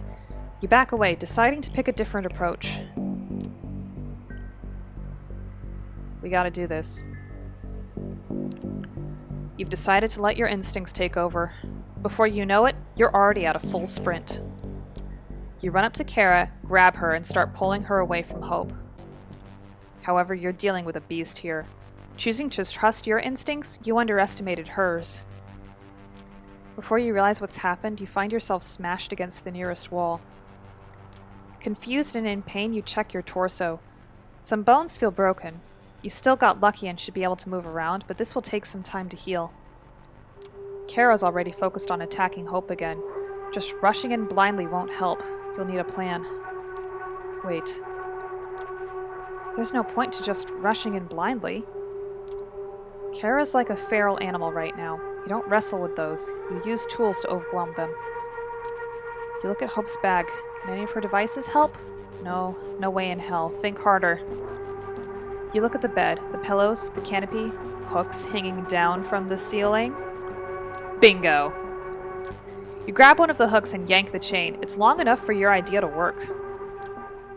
You run up to Kara, who's about to maul Hope like a wild animal. Then, you stab her with all your strength. The hook gets deep underneath her skin. Kara yells, but there's more surprise than pain in her voice. You quickly wrap the chain around her a few times. Then you step back and start pulling it with all your strength. Kara's taken by surprise. Still not understanding what's going on, she loses her balance and gives her victim a chance to escape. Hope takes it. Still dazed, she takes a second to understand the situation, but when she does, she runs up to you and starts pulling the chain with you. Ugh! You'd never handle her alone, but Hope displays surprising strength while pulling the chain. A minute later, she's hanging above the floor like a butcher's carcass. The end of the hook is stuck in her chest and it's sinking deeper as she struggles. However, she's flailing so wildly she might free herself before it puts her out of commission. Ugh! You use one hand to desperately search for something that can help you under the bed. Belts, handcuffs, a whip. A giant cattle prod. You have no time to act bemusely. You put it to her head and turn it on. Ugh!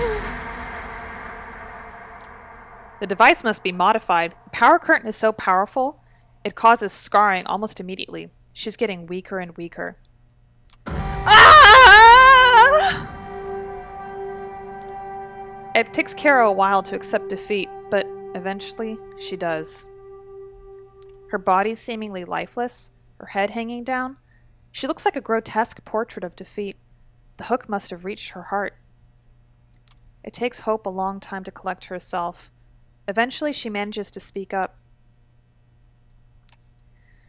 Guess we've gotten up to this point, huh? Just like Kara before, Hope starts to talk in a completely different way than she usually does. You have a bad feeling about this. You want to add my data to yours? You know, I can grant your wish, except not in the way you've imagined it. Hope starts mumbling and circling around Kara. For the first time since you've met her, she acts like she doesn't have her phone in her hand. This violent aura. The Malkavian looks deeply into your eyes, and she knows you know what she's tempted to do. You silently beg for her not to do it. It doesn't feel right. She makes her decision. She smiles beatifically, and it feels purposely fake. Be my witness. I haven't harmed her. You left her here with me, and you have no idea what happened next. Her voice is still changed from what you're used to. She's not having fun. She's driven by malice. I've disabled security, so you're free to leave now. Call me whenever you need me. I'm part of your coterie now, so I'll repay my debts or whatever. You give her a suspicious glare. It doesn't faze her, though. I've still got some unfinished business here. She turns to Kara's listless body. A puppet is dangling sadly by a single thread. It would be smart of you to leave. Her tone makes it clear she's not willing to discuss anything. Your relationship is strictly professional. You sigh, shrug your shoulders, and head out the way you came from. The lights of New York welcome you above ground. See you soon, Hope. Hope you don't get into trouble. You try to celebrate the new addition to your coterie, but Kara's face appears before your eyes over and over again, making your victory bittersweet.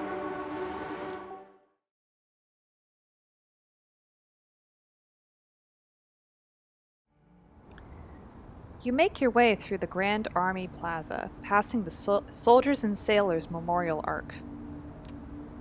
Arch. You can't help but feel a tinge of nostalgia as you picture the place as you've seen it countless times, in broad daylight, teeming with life. You quickly get over it and pass through the Northwest Gate into Prospect Park. The park is its usual maze of unkempt foliage and dimly lit alleys. Silence hangs in the air, as it would at this time of night, and there doesn't appear to be any sign of kindred presence. You start to suspect Langley's sources fed her a bunch of bullshit, but you're not willing to give up just yet. As you ponder your options, you hear footsteps coming from behind a line of trees, quick but evenly paced, most likely a late-night jogger. No vampire would take kindly to you feeding in their domain, but then again, perhaps you could kill two birds with one stone. You head south, delving deeper into the less frequented sections of the park. Passing a babbling stream, you make your way into the ravine. Home to some of the oldest trees in the park, it's the place to go when you want to get away from the crowd and enjoy some one-on-one time with nature, and that's during the day. At night, it's bound to be a gangrel's delight. Making your way through the brush, you come across a rocky crevice hidden behind a wobbly chain-link fence. You leap over the fence in a single bound, trying to land as quietly as kindredly possible. The crevice looks deep enough for you to think twice about jumping in. Instead, you peer into the darkness below, listening intently. In a split second, the air by the side of your head swirls like a vortex. Driven by sheer instinct, you lean back just as 5 finger-shaped razors cut through the darkness, missing your face by an inch. A clawed shadow jumps back a few paces, preparing to correct its mistake. You catch a glimpse of the assailant. Looks pretty animalistic, all right, but he's not the one you're looking for. For starters, it's a he. Just as he's about to lunge at you, a snarl resounds from the bushes nearby, stopping your foe in their tracks. Out of the shadows emerges a young woman, baring her teeth ever so slightly. She walks over, calmly, her eyes fixed on your assailant. Her presence is enough to make him reconsider attacking you, but not to withdraw completely. He glances over to her, puffing up his chest. "Stay out of it, Tam. I smelled her first." "Tam? How about that?" She raises an eyebrow but remains silent. Her compatriot turns back towards you. "You shouldn't have come here, girlie. I'm gonna fuck you up so bad you'll be wearing your tongue as a fucking necktie." Tamika looks at you, expectantly.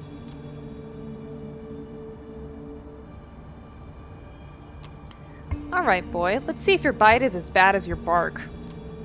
Clearly taken aback, he looks over to Tamika, as if gauging her reaction.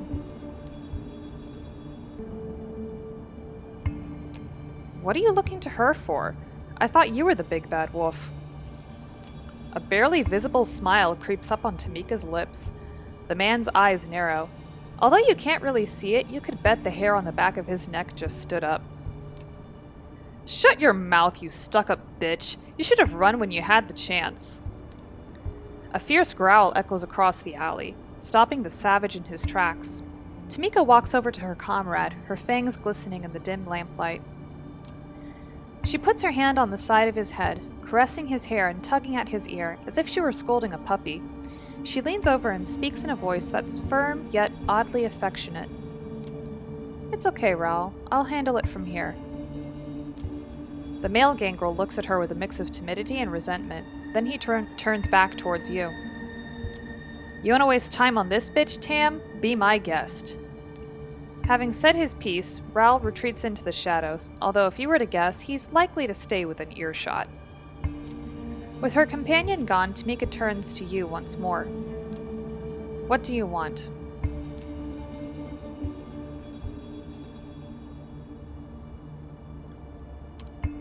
Short story. I'm new here, and I'm looking for a chance to leave my mark. Maybe shake things up a bit in the process. I could use your help. Why me?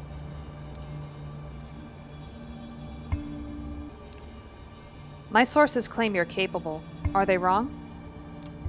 No, I guess not.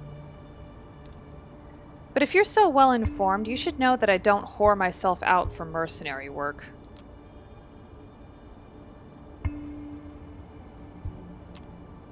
This is different. I don't think I have the kind of money that could persuade you. All I have to offer is my help, and someday, maybe, my friendship.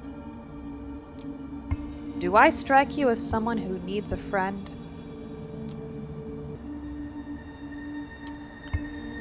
You strike me as someone looking for a way out.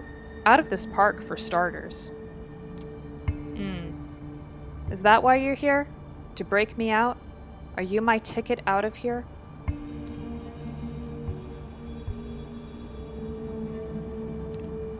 You bet! And a hot one at that. So how about it? You want to hang out with the fresh new kindred on the block, or stay out here and frolic with the bunnies, or whatever it is you do? So what's it gonna be? For a brief moment she stands there, motionless, looking straight into your eyes as if trying to size you up. Finally she looks away. It looks like she's come to a decision. Just so we're clear, I don't trust you. I have no reason to. Frankly, you sound more lost than I am. Still, there's something about you. You look like you should reek of bullshit, but somehow you don't. So I'll give you a chance to prove yourself. I have some outstanding business to take care of. I'll let you know once that's done. Meet me here and we'll see what you're really made of. And with that, Tamika disappears into the night. That went pretty well, all things considered. Once again, you cross the gate of Prospect Park and head straight for where you last saw the feral duo. Minutes pass. Finding no sign of Tamika, you begin to worry that something might have happened to her. Suddenly, you hear rustling coming from the nearby bushes, and it's not the stray cat kind of rustling either. Tamika? The rustling stops, if only for a second. Suddenly the bushes part and Raoul walks out, desperately trying to look confident. You wish. Listen, I wanted to have a word before Tam gets here. She seems to like you for whatever strange reason, but the way I see it, you're a nuisance at best. At worst, you're a threat.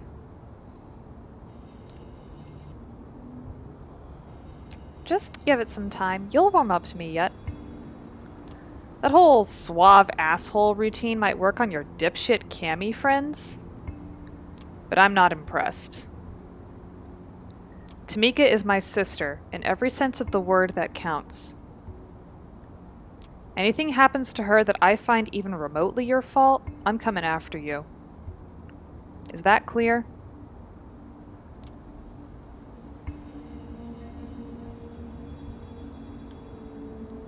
I'm not your enemy, or Tamika's. I don't think you understand. I don't give a fuck what you think you are. What I'm saying is, if anything happens to Tamika, I'm holding you accountable. All of a sudden, the sound of footsteps reaches your ears. It's just faint enough to not be ostentatious, but still loud enough to hear. You can tell that whoever's approaching wants to make their presence known. Both you and Raoul turn just in time to see Tamika emerge from behind an old sycamore tree. It's hard to tell just how long she's been listening in on your conversation. In any case, she walks up and speaks, addressing no one in particular. Did I miss anything? Your brother's worried about you. He seems to think I'm a bad influence. Aww. In an instant, her voice goes from mockingly sweet to stern and unyielding. Her next words sound like a challenge. Is that true, Raoul? You think I can't take care of myself? God damn it, Tam, that's not what this is about, and you know it. I know, big brother. You meant well. You always mean well.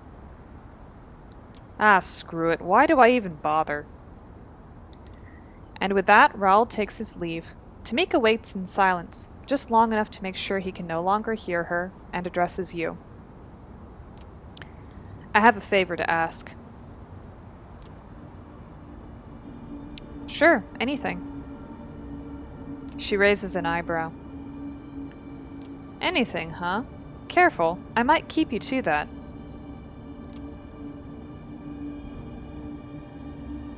I meant what I said. The look of genuine surprise washes over her face. She blinks, as if trying to revert to her default resting bitch face setting. I have an errand to run. I was hoping you'd come with me. There's a place east of here. It's a short walk. We should be back in about 2, maybe 3 hours. Wait, we're walking? As in, on foot? In New York City? I don't like cars, alright? They remind me of old times before I became this. It can be distracting. So can we go?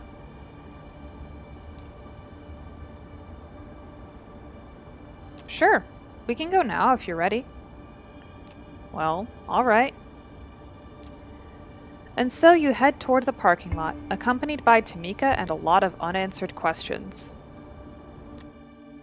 Following Tamika's directions, you finally arrive at the Evergreen Cemetery, one of the oldest burying grounds in Brooklyn. You enter through the southwestern gate and follow your companion through the sea of tombstones.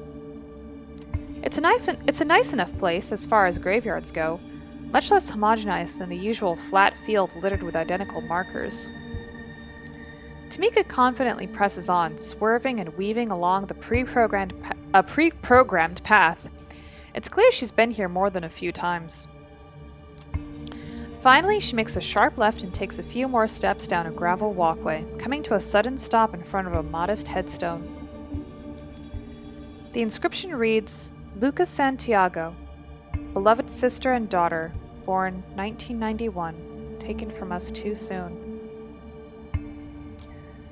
With her eyes fixed on the gravesite, she lets out an absent-minded utterance. I need a moment alone. Not long. 5 minutes at the most. You look around in search of a good spot to wait for her and pass the time. At the far end of a nearby lawn, you notice a lone bench situated under a weeping willow. Suddenly you hear voices, distant but slowly approaching. Judging by the tone and timbre, you're guessing it's a couple of teenagers out to get their late-night kicks among the dearly departed. Might be a good chance to feed. Then again, you could just pass the time walking around the area. It's actually quite nice, in a dark and somber kind of way.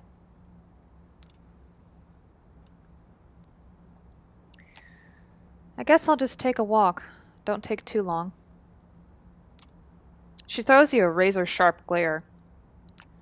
Yeah, like I said, 5 minutes. Oh, I thought that was more to myself rather than... You spend a few minutes walking around, taking in the sights and reading the various inscriptions on some of the older headstones. Finally, you get back to the tree and find Tamika sitting on the bench. Without a word, you sit next to her. You look over to her, doing your best not to stare. She looks down, crossing her arms and putting her hands on her shoulders. In an instant, the ferocious savage disappears, replaced by a vulnerable young woman. I think I'm done. You okay? I'm better now. Sorry. I guess I should tell you what that was about. She looks away. You can tell she's struggling to open up to you, so you remain silent, trying not to make her uncomfortable. I was embraced not far from here, in this cemetery. A fitting spot, I suppose. It was close to a decade ago. I'd been on the road for a couple years at that point, hitchhiking from one town to another. New York was supposed to be just another stop. Then I met Jezebel. She was strong, smart, independent. Seemed like someone I could trust, someone I could get close to.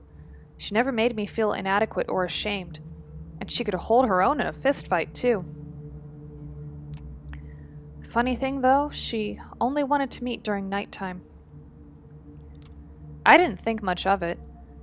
Even came up with excuses for her. Busy, eccentric, whatever worked. Until one night she sank her teeth into my neck. Maybe I'll try saying at least you knew, because maybe, I don't know, maybe that'll show her some of my vulnerability. Hey, at least you got to know your sire. Can't say the same for myself. For a brief moment, she looks at you with genuine sympathy. I'm sorry. She then looks away, as if slightly embarrassed by her own reaction. Anyway, She left soon after turning me. I think the conclave of Prague really shook her up.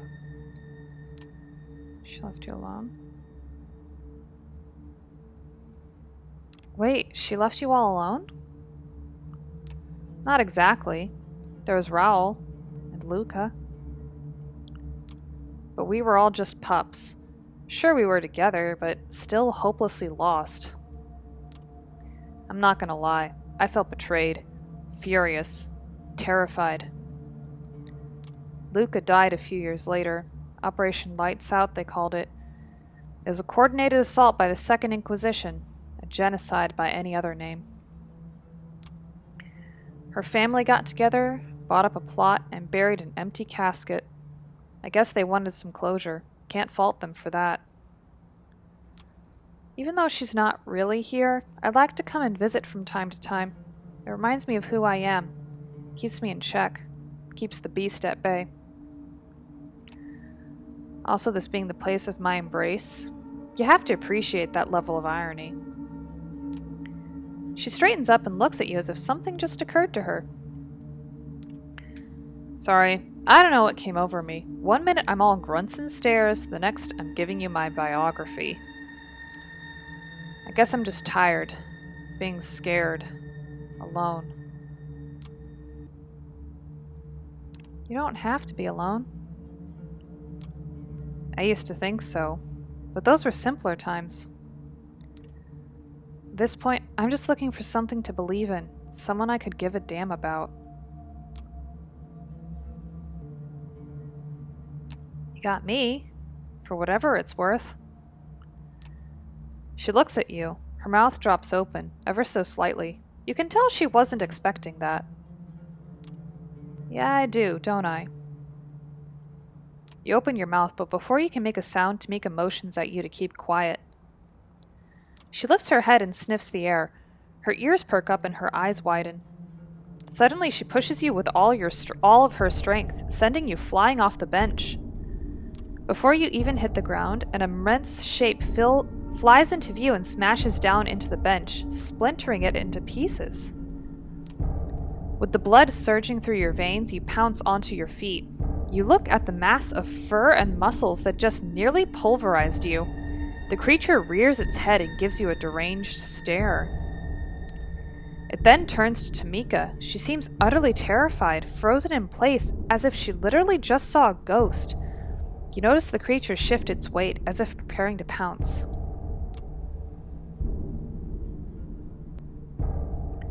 Before the monster can attack Tamika, you let out a savage yell, drawing its attention to you.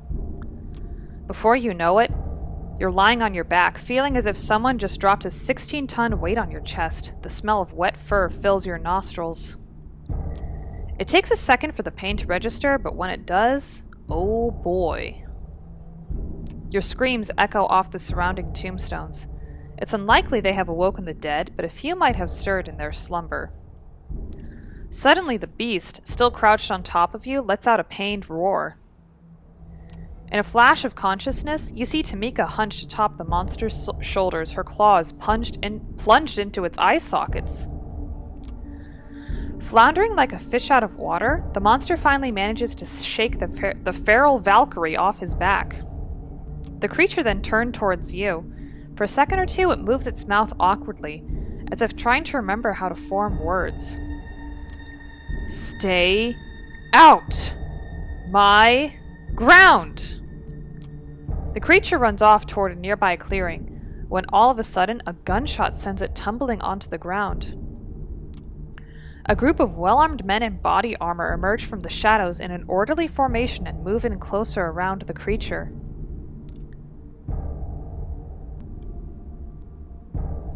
With your ego sufficiently wounded, you decide to stand your ground. It's one thing to get messed up by some supernatural monstrosity, but these look like ordinary mortals. Still, whoever they are, they seem to know what they're doing. You wipe the blood off your nose and steel yourself for what's to come. All of a sudden, Tamika grabs you by the arm.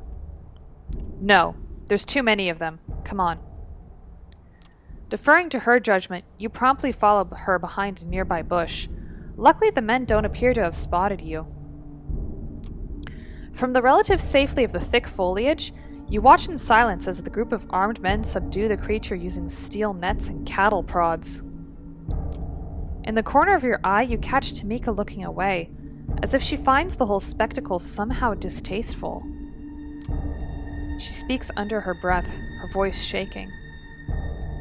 "Can we get out of here?" You see no reason to object. The walk back turns out to be a quiet and somber experience. You both walk in silence, the city a blur of lights and cars careening by. You look over to Tamika. She seems lost in her thoughts. Finally, you decide to break the silence.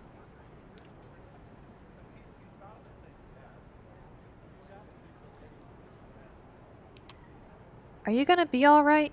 That thing back there really spooked you." "I don't know." She catches herself and quickly attempts to hide her vulnerability. "Yeah, I think so. It's just that I've always heard stories about the Scarred One. I never thought I'd actually run into him."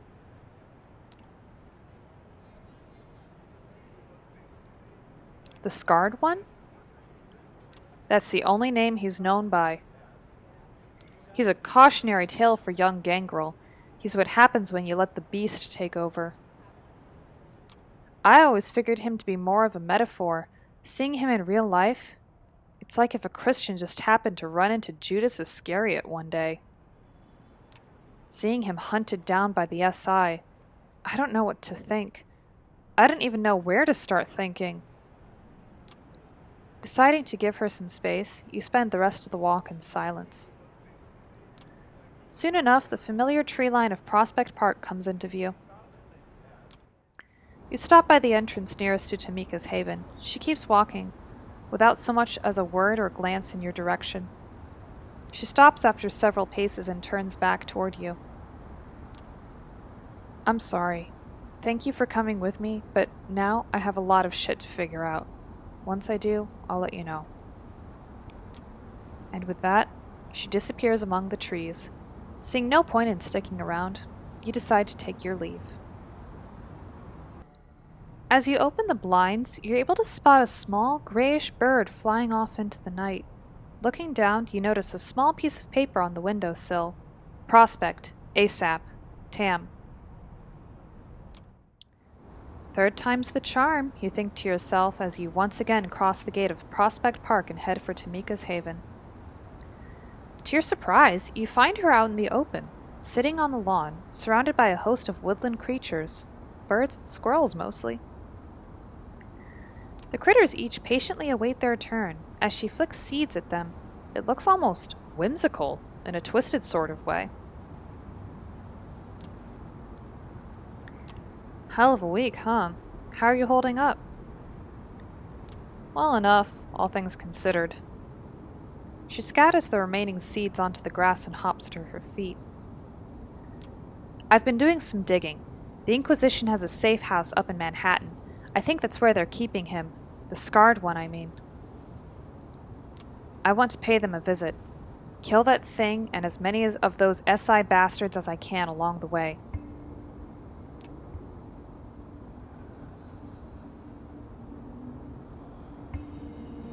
Attacking a government safe house? Correct me if I'm wrong, but wouldn't that be considered a breach of the Masquerade? "Yeah, and that's the least of our worries. Throw in a legion of armed goons standing in our way and an all-powerful vampire as the cherry on top. Look, I'm not stupid. I know it's risky as hell, and I'm well aware I might not be coming back. Still, it's something I have to do, with or without your help."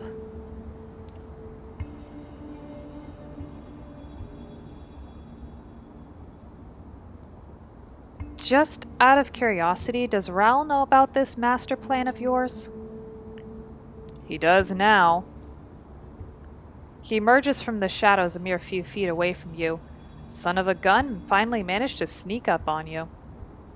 Tamika eyeballs him as he gets closer. You've seen that look before. She's clearly asserting her position, but this time it comes off as a formality rather than an actual challenge. "How long have you been there, Raoul?" Long enough.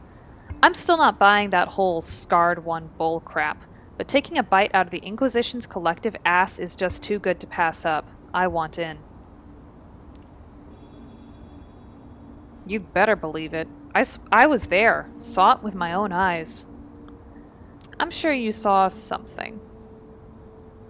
Whether or not it was the literal boogeyman they scare young ferals with is a whole different story. And with no due respect, you're hardly a fucking expert on the subject. Now can we move this along? I'm itching to kill me some SI fucks.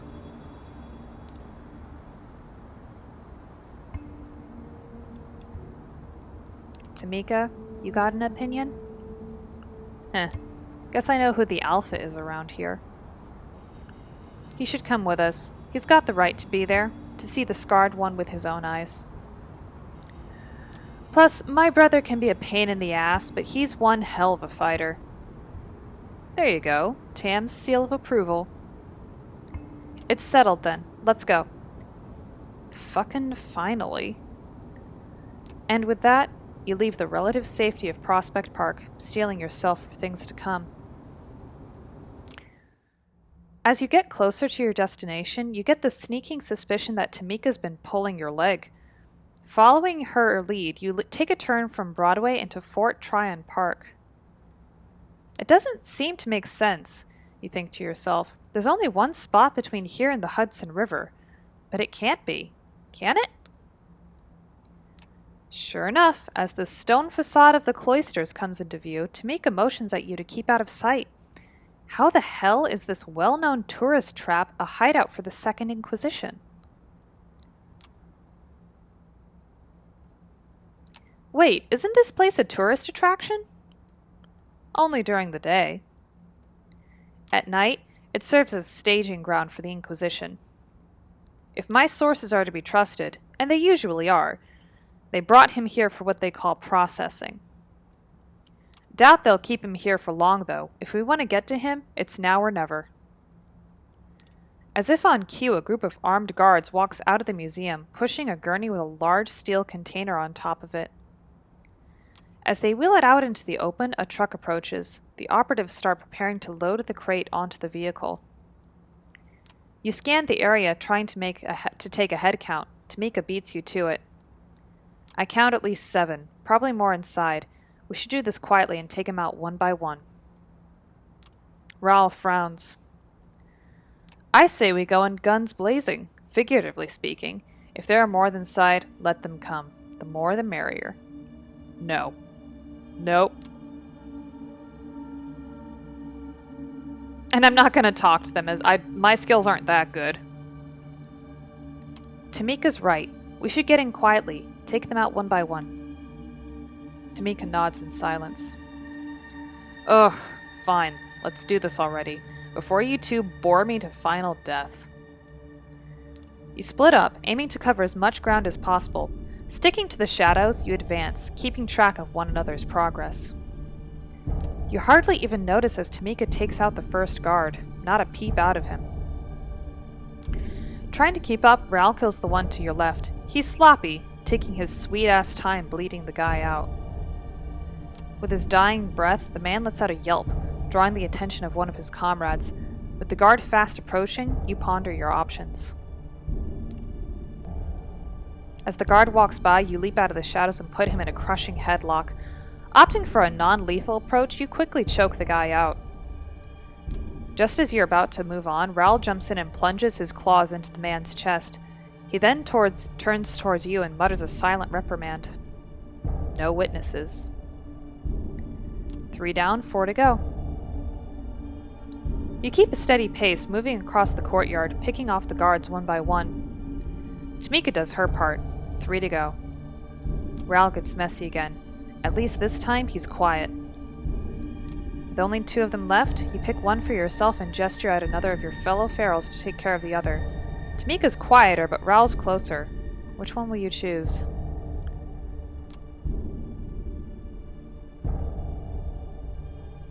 You wave your hand at Tam, pointing at the final target. She nods and starts making her way towards him. Suddenly, by virtue of sheer luck, he turns just as she's about to pounce. His scream is quickly muffled, but still loud enough for the very last guard to hear. As all three of you approach him, the dire reality of the situation hits him like a ton of bricks. Paralyzed with fear, he keeps shifting his aim from you to Tamika to Raoul. He is severely fucked and he knows it, and since you're standing closest to him, you might as well do the honors.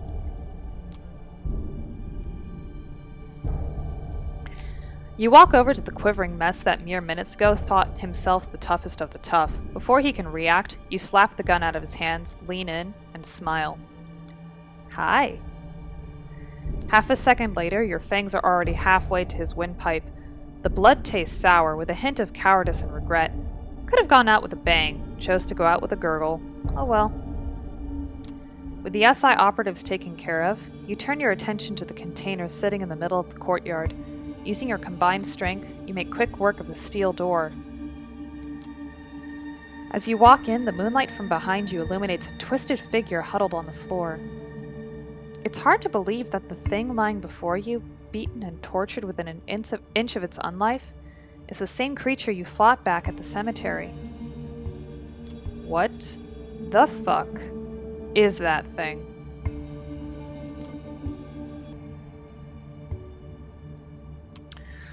Why, it's the boogeyman, Raoul. Turns out he's real. Who knew, huh? His lips move silently, as if searching for the right words. He looks at you, then turns to his sister, as if waiting for a sign. For a moment, Tamika just stands there. She looks down at the scarred one, the once fearful boogeyman, whose very mention could strike terror in the hearts of her tribe, now reduced to a whimpering pile of flesh. Finally, she turns to you with a look of childish innocence mixed with confusion. Then she looks back at the scarred one. You can tell she's lost. Tam, what the hell are you waiting for? Let's kill this thing and get out of here. I'm gonna let it be her choice. Because I don't know anything about this particular vampire. I just know what I see now. Personally speaking, I would take pity because he does seem reduced to the shell of what he once was, but I'm gonna let it be Tamika's choice. This is your choice. I can't make it for you. She turns to you with a look of pride mixed with desperation. I'm not asking you to. Do it, Tam. You know he deserves it. Hell, it looks like you'll be doing him a favor.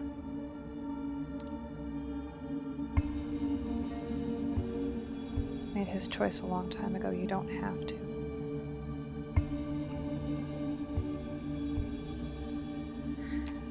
He made his choice a long time ago, but it doesn't need to be your choice. Suddenly, the very air around you seems to thicken. You look over to Tamika. She's not quivering anymore. She walks up to the scarred one. The pitiful creature presses itself into the corner in a desperate and futile attempt to crawl away. Without a word, she grabs the creature by the ears, sinking her claws into the sides of its head. She looks him dead in the eye. Her voice cuts through the air like cold steel. Stay out of my territory. In one fluid motion, she rips the chain off the wall. The pitiful shadow that was once the scarred one scurries off into the night. Raoul seems flabbergasted. Tam, what the hell are you doing?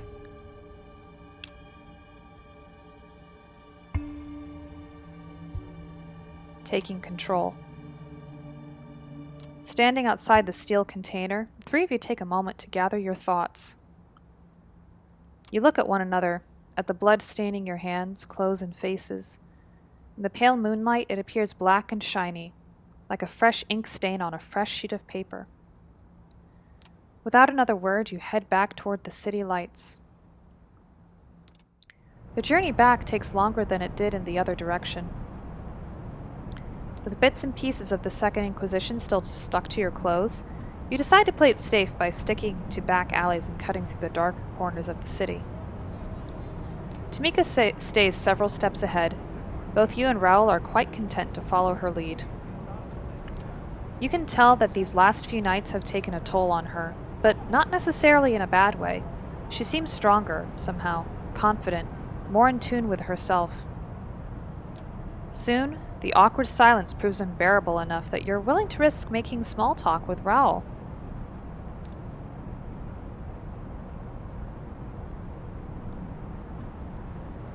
You think she's gonna be alright? Yeah, I think so. She's just got to figure some stuff out. Our lineage, we have a special relationship with the beast. We can either let it control us or become attuned to it. It's a constant struggle, marked with difficult choices. I think Tam just made one of them. Pondering what you've just heard, the rest of the trip barely registers. To your surprise, you suddenly find yourself back at Prospect. Tamika keeps walking. She strides through the park gate like a queen of old, returning after a victorious conquest. You want to call out to her, but Raoul stops you with a gesture. Not yet. Give her some time to process all this shit. She'll let you know when she's ready. And hey, you did all right, I mean, don't get me wrong, you're still an asshole, but yeah, thanks. He smiles at you. Wonders never cease. See you around. And with that, he follows in his sister's footsteps. A weird smile creeps onto your face as you meld into the New York night. Immediately after you enter the park, you can tell that something is wrong. An odd silence hangs in the air, like the silence from a choking victim after the fight leaves them. It doesn't take you long to find Tamika. You see her in the distance, leaning against a tree. As you make your way toward her, she puts her finger to her lips. Only then do you notice the blood dripping from her side. Pick her up, letting her lean on you. She looks at you, eyes wild with fear and rage. They're here. The Inquisition. They found us. Raoul. He drew them away. Saved my ass. He's still out there. We need to go. We need to help him. Once you're up to it, you're in no shape to fight. Let's get the hell out of here.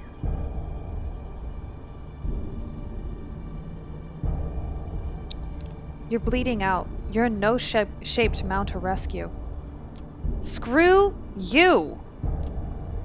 A jolt of pain makes her almost bend in half. I'm going!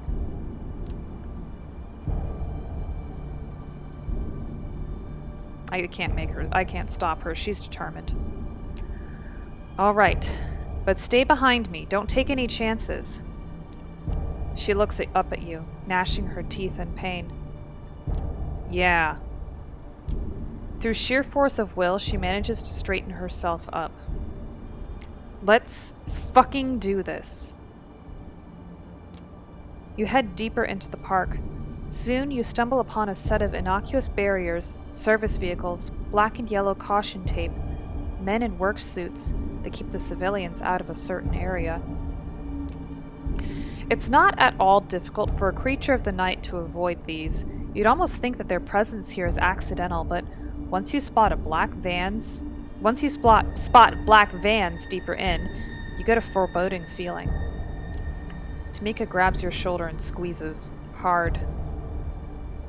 Hold up. There. You have to squint to see it.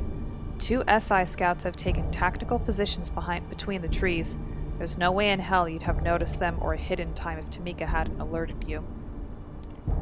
Body armor, camo, night vision goggles, rifles, and semi-auto shotguns. Some equipment you can't even name.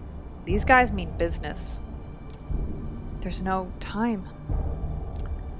She's getting ready to just pounce on them. Consequences be damned. Need to think, and fast. Take one out, leave the other 2 to Tamika. Draw their attention away. Just take them out, I think. Focusing your efforts, you head for the nearest opponent, letting Tamika take care of the other one. Your target falls before he's able to pull the trigger. A faint gurgle lets you know Tamika has done her part as well. You look over and see her standing over the rapidly cooling corpse of the soldier. She flicks her wrist, sprinkling the grass under her feet with the man's blood. It's a tie. All things considered, she seems to be doing all right. You keep on moving. Tamika gestures at the nearest patch of trees. Stick to the shadows. Take 'em one at a time. Sound advice. You take it to heart as you move on toward Tamika's haven. It doesn't take long for you to run across more of them. 3 operatives in full riot gear are running down a park alley, sweeping the area with barrel-mounted flashlights. Keeping very still and very quiet, you wait for them to approach. Tamika watches you from the bushes nearby, clearly waiting to follow your lead. Well, it'll have to be me, because Tamika's not doing too well. As the first victim marches past, you lunge at him, sinking your teeth into his neck. In one sudden motion, you rip a chunk of flesh from his throat. Quickly, before the other 2 can react, you run at them, full speed. Just as you're about to take the first one out, Tamika pounces from the side, taking him out in an instant.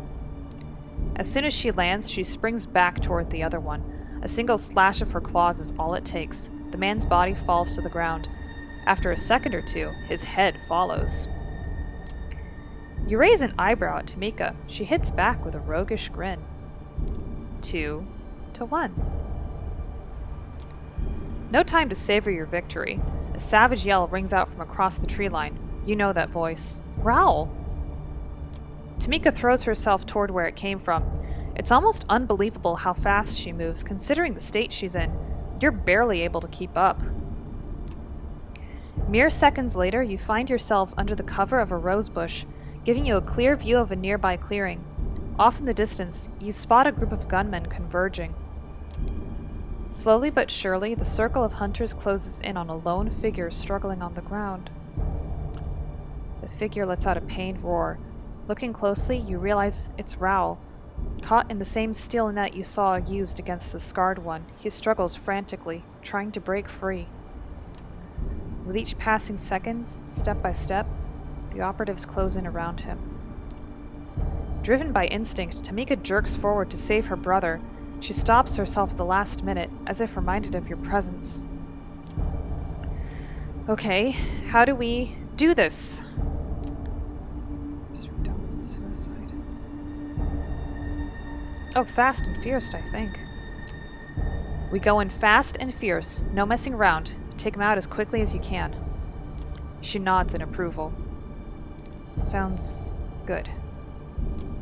You move in like a 2-person SWAT team, staying low to the ground before you finally make your first move.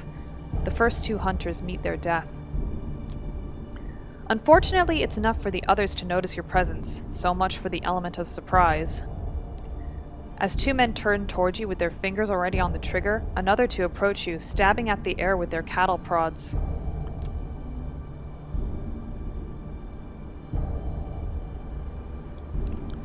Prioritizing long-range attackers, you make quick work of them, slashing both of their throats before they can fire. Meanwhile, Tamika does her share, as she swiftly avoids the cattle prods and moves in for the kill. 4 bodies hit the ground. 2 vampires are still standing. You both turn towards the last remaining foe.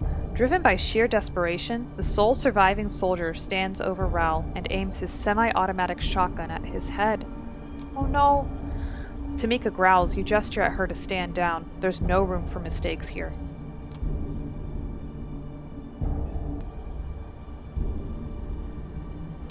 Listen to me. You let him go and we let you live. It's that simple. With shaking hands, the gunman looks at you, then Tamika, as if warning you not to come any closer. It's mostly for show. He's fucked and he knows it. You notice the man's grip loosen. Clinging to hope, he is seconds away from giving up. 3, 2, 1.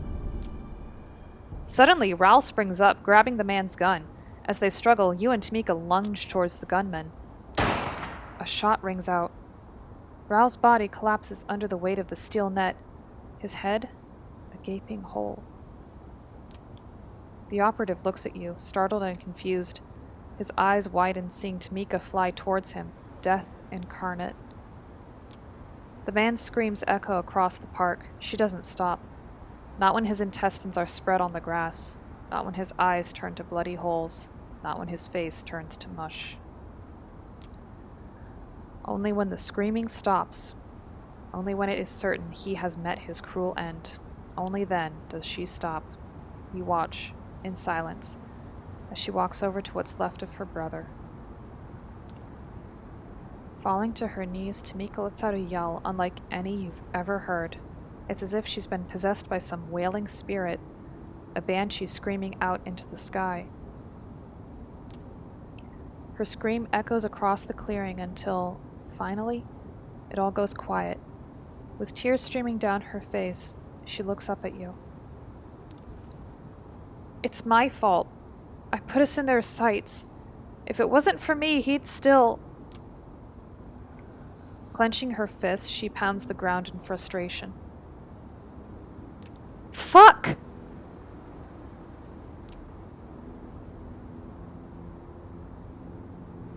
I'm not gonna blame him. She's not gonna like it. Come on. We need to get out of here. This isn't over yet. More will be coming. She gets up. A violent shiver runs through her entire body, as if she is literally trying to shrug off her despair. When she looks at you again, she seems far more clear-headed. Right. Let's get out of here.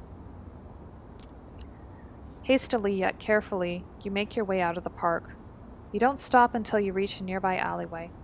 There, in the relative safety of the surrounding darkness, you take a moment to rest.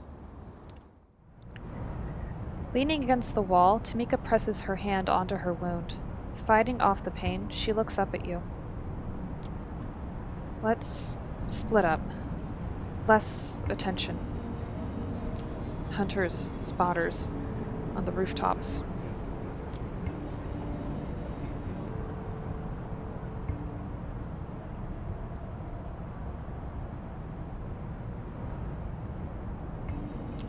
Bad idea. What if you run into an SI patrol? She smiles through bloodied teeth. Too bad for them. Knowing when it's time to fold, you nod and head towards the far end of the alley. After several steps, you look back to see how Tamika's doing. You smile, noting her absence. Having managed past a couple blocks without incident, you thank your lucky stars and blend into the nightly New York crowd. Hopefully, Tamika's made it as well.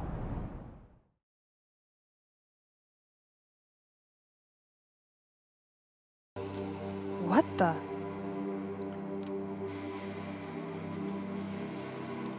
You're here. That's a relief. Tell me I didn't just cut the driver up for nothing. Follow us, and quick. Seeing their faces is surprising, even more so in these circumstances.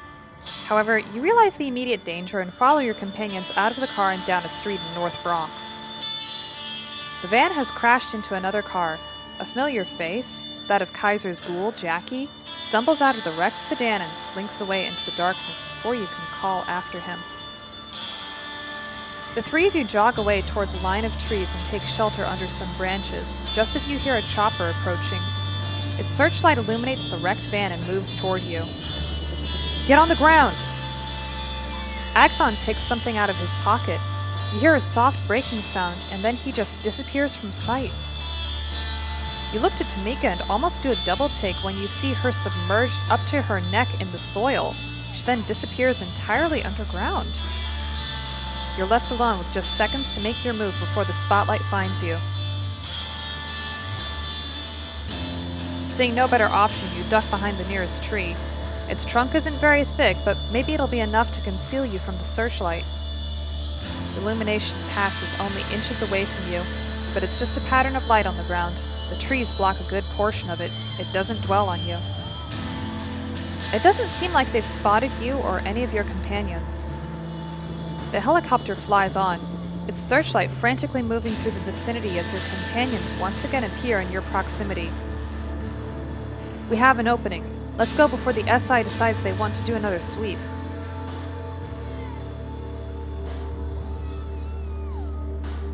Care to tell me what's going on? Tamika, care to fill them in? The SI nabbed you 2 days ago. They raided your haven, staked you while you slept, and took off with you. We only learned this last night, from Qadir of all kindred. Wait, how did the SI know where I lived? Might have had something to do with you hanging out with me. We've been on the SI's radar ever since Luca was killed. Or you just fucked up at some point and got marked as a potential target. Sorry to cut in, but we'd better go. The limo is here. Kaiser's familiar car stops nearby, and the back door opens. Your allies usher you inside and join you. Being inside this mobile fortress has never felt like a relief, until now. Hey, fledgling, miss me? No, not really. But I will say this, I'm glad you're here. Well, I'm not overly fond of breaking legs out of covert SI transport, so I consider this an investment. That was a civilian transport. No convoy, nothing. I expected more resistance. What, you wanted more to sharpen those claws of yours on? Don't worry, that might still happen. You might even regret it. Things are afoot, as the adage goes. Anyway, listen up, Amanda. You are here now only because I told your buddies that you were neck-deep in shit. The van you were in, a one-way ticket to Hurtville, Pennsylvania. I broke you out as a favor. Now you owe me. Big. How the hell did you know the SI broke into my haven and took me away? Is that a piss-poor attempt at an insult, fledgling? I've kept eyes on you ever since that little job you did for me in Nolita. You know, in case I needed you for something else. I had to know your comings and goings. I have a good idea of why the SI hit you, Amanda. Not that there aren't tons of good reasons for it. It might have been one of these, for instance. The screens in Kaiser's car flicker, and each of them now shows a short-looped clip. It's you, getting into a fight, feeding, using one of your powers. You haven't exactly kept a low profile, fledgling. I get it. You're new to this, you didn't know better, yada yada yada. The fact is, the SI has tons of this stuff. Security camera footage, YouTube videos posted by onlookers, social media posts from victims, you name it. Like I said, though, I don't think any of these did you in. Slip-ups happen. The reason I need you walking and talking, Amanda, is to test a hypothesis of mine. For that, I need you to finish what you were tasked to do. So first things first. Here. He hands you a phone. The number has already been dialed. You hear the tone. Somebody picks up. Who is this? It's me, Sophie. Amanda, are you okay? They're fine and dandy. Kaiser, what are you doing on this line? What do you think? It's my phone your protege is using, so keep it snappy. Operating a secure network ain't cheap. Come on, Amanda, spit it out.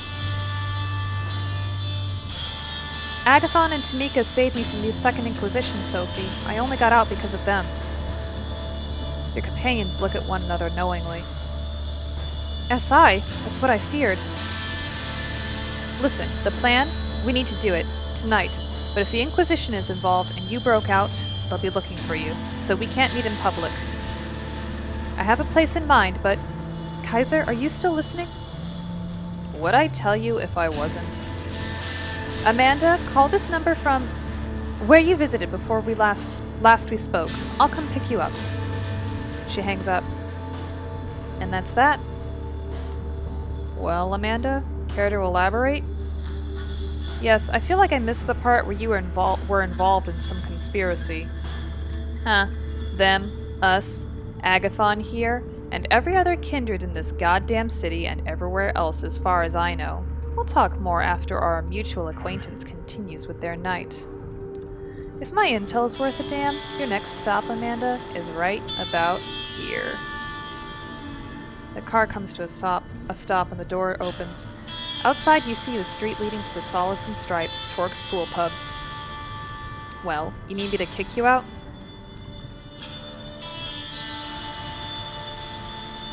What about Agathon and Tamika? What about them? They're staying right where they are, and we're going to have a little chat. After we're done, I'm sure they'll find their way back to their havens just fine. The clock is ticking. I think I know what Sophie wants to do tonight. And if I'm right, tonight's the last chance you've got. If you want to say bye to your buddies before you go, that's fine by me. But that schedule of yours is pretty hectic, so you better do it now and scram. You say your goodbyes quickly and step out of the car. It feels strange, as if those were your last moments together. You shake off that feeling. You have other things to worry about.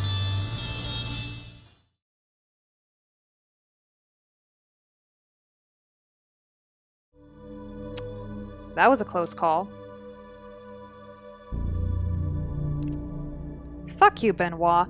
First time I meet you and there's the priest. Now we almost get busted by whoever those three were. I'm off.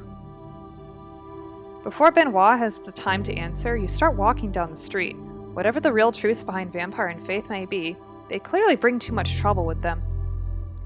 Benoit calls after you. Please, this wasn't my intention. Come back.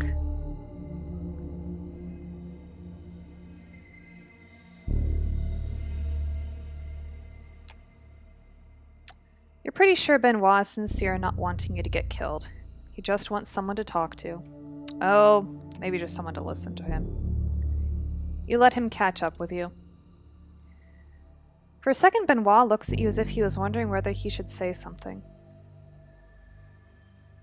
There's one thing I've always wondered about the story of Cain. The traditions of the Camarilla put a lot of faith in the relationship between sire and child. Approaching the cathedral on the street makes you nervous. You've been here twice, and twice something bad has happened. Or almost happened, as in both cases you ran away. Benoit suggested it's time to stop running and experience faith head-on. Perhaps he's right. Maybe it is cowardly to take refuge in rationalizations when you know what you felt, the holiness of the priest and your own damnation. Walking towards the doors of the cathedral, you glance at the bench where you sat when you first met Benoit. He's waiting for you, sitting and contemplating the cathedral's Gothic architecture.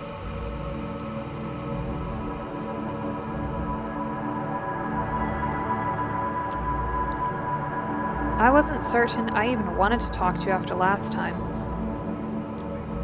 I understand. I'm happy you chose to come. Benoit looks different than before. Intense. Certain. You've had some time to think about what we spoke of before. Not sure what to believe. I want to learn more about Cain. I think God is with me even now.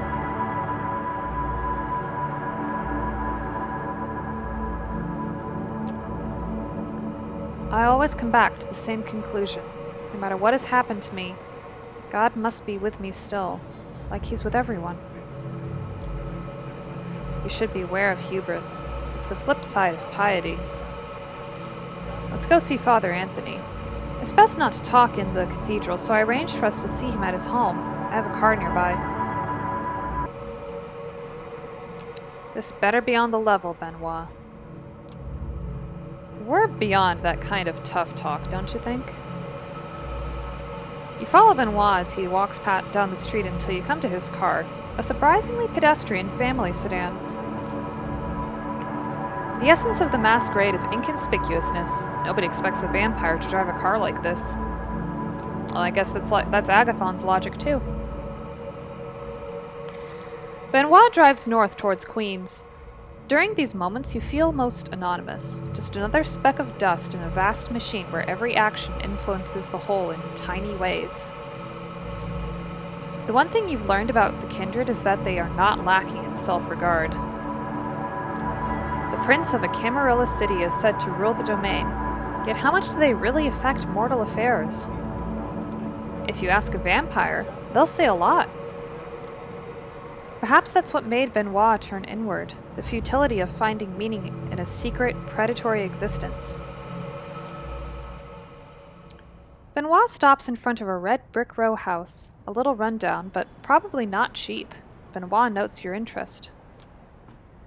Father Anthony comes from an old New York family. He inherited the house. When I first met him, I was suspicious, so I checked up on him. Despite the way he keeps putting you in dangerous situations, kindred paranoia seems to come naturally to Benoit. Perhaps that's something you can learn from him.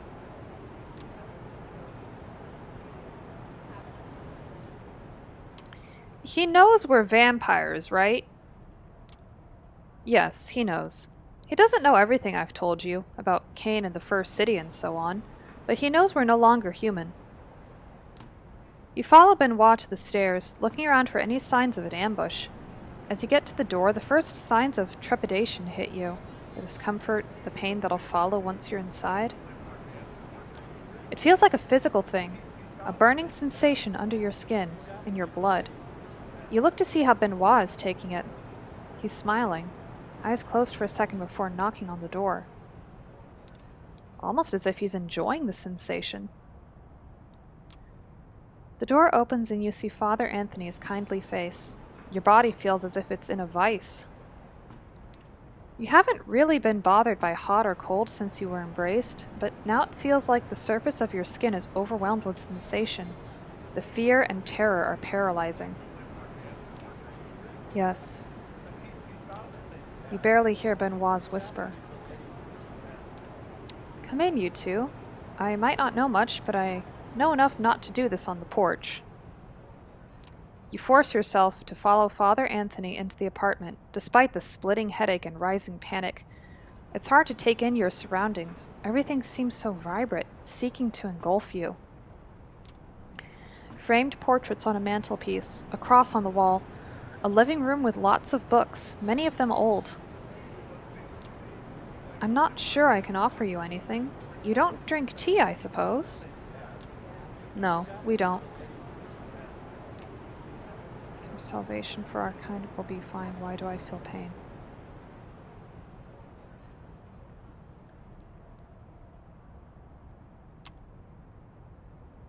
If this is holiness, why does it feel like pain? Oh, my child, I understand that. Thanks to your condition, you're under unusual stress. Please, Father, you know this is difficult for us. You'll forgive me if I don't waste time. Father Anthony looks pained, whether because of the rudeness or out of sympathy for your condition, you can't tell. He motions for you to sit down, but you and Benoit are both too agitated to do so. You feel trapped, like a moth being smeared against a burning light bulb. It's hard to look at Father Anthony, but you can't look at anything else either. Benoit is starting to look increasingly unhinged.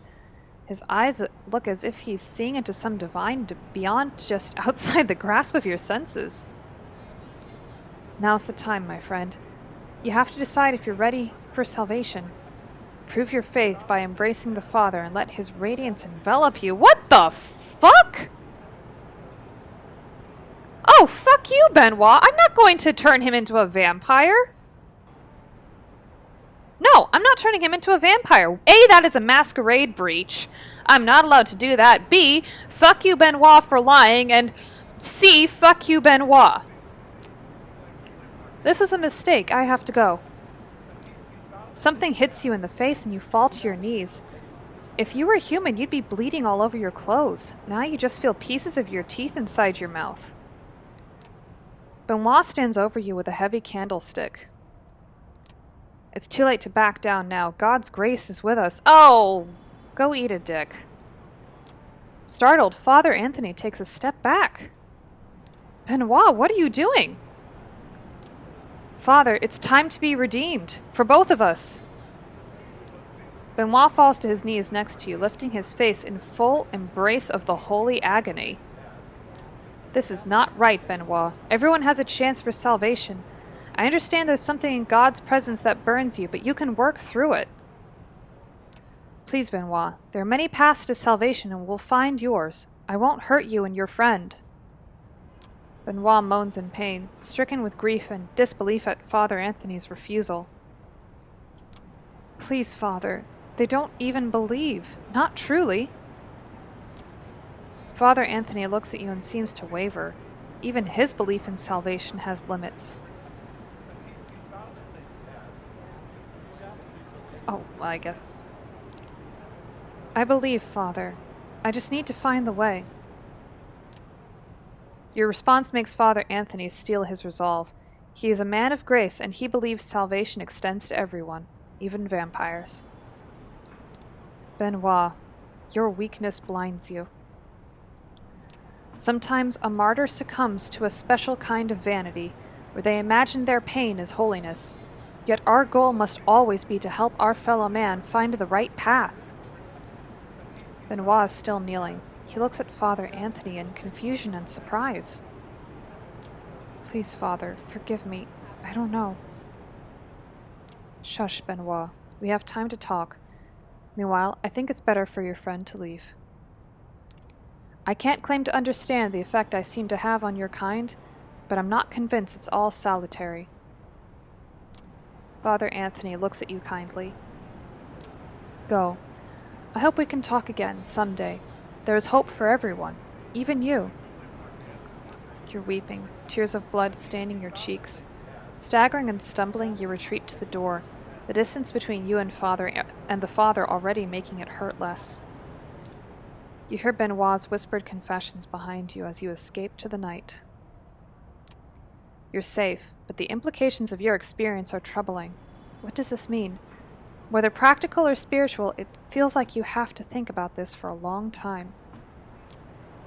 You're free to return to your haven, and there is a distinct temptation to keep the events of the night to yourself. Yet these events cannot be good for the Masquerade. I'm curious what Sophie has to say about her child.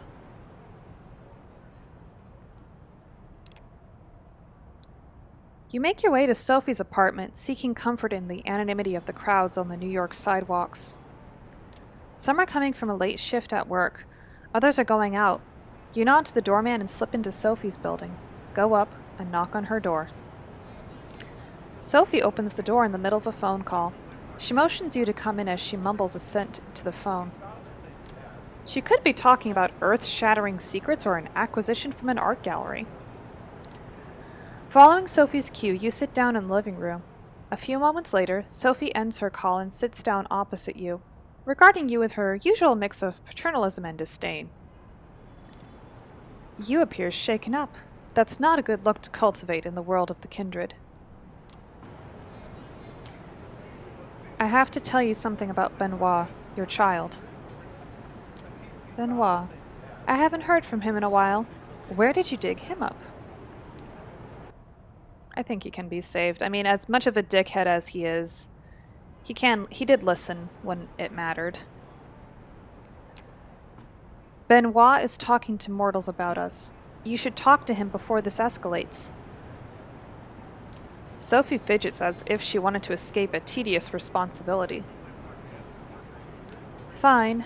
I guess I'll have to. It'll stop Benoit from doing something that will get him killed.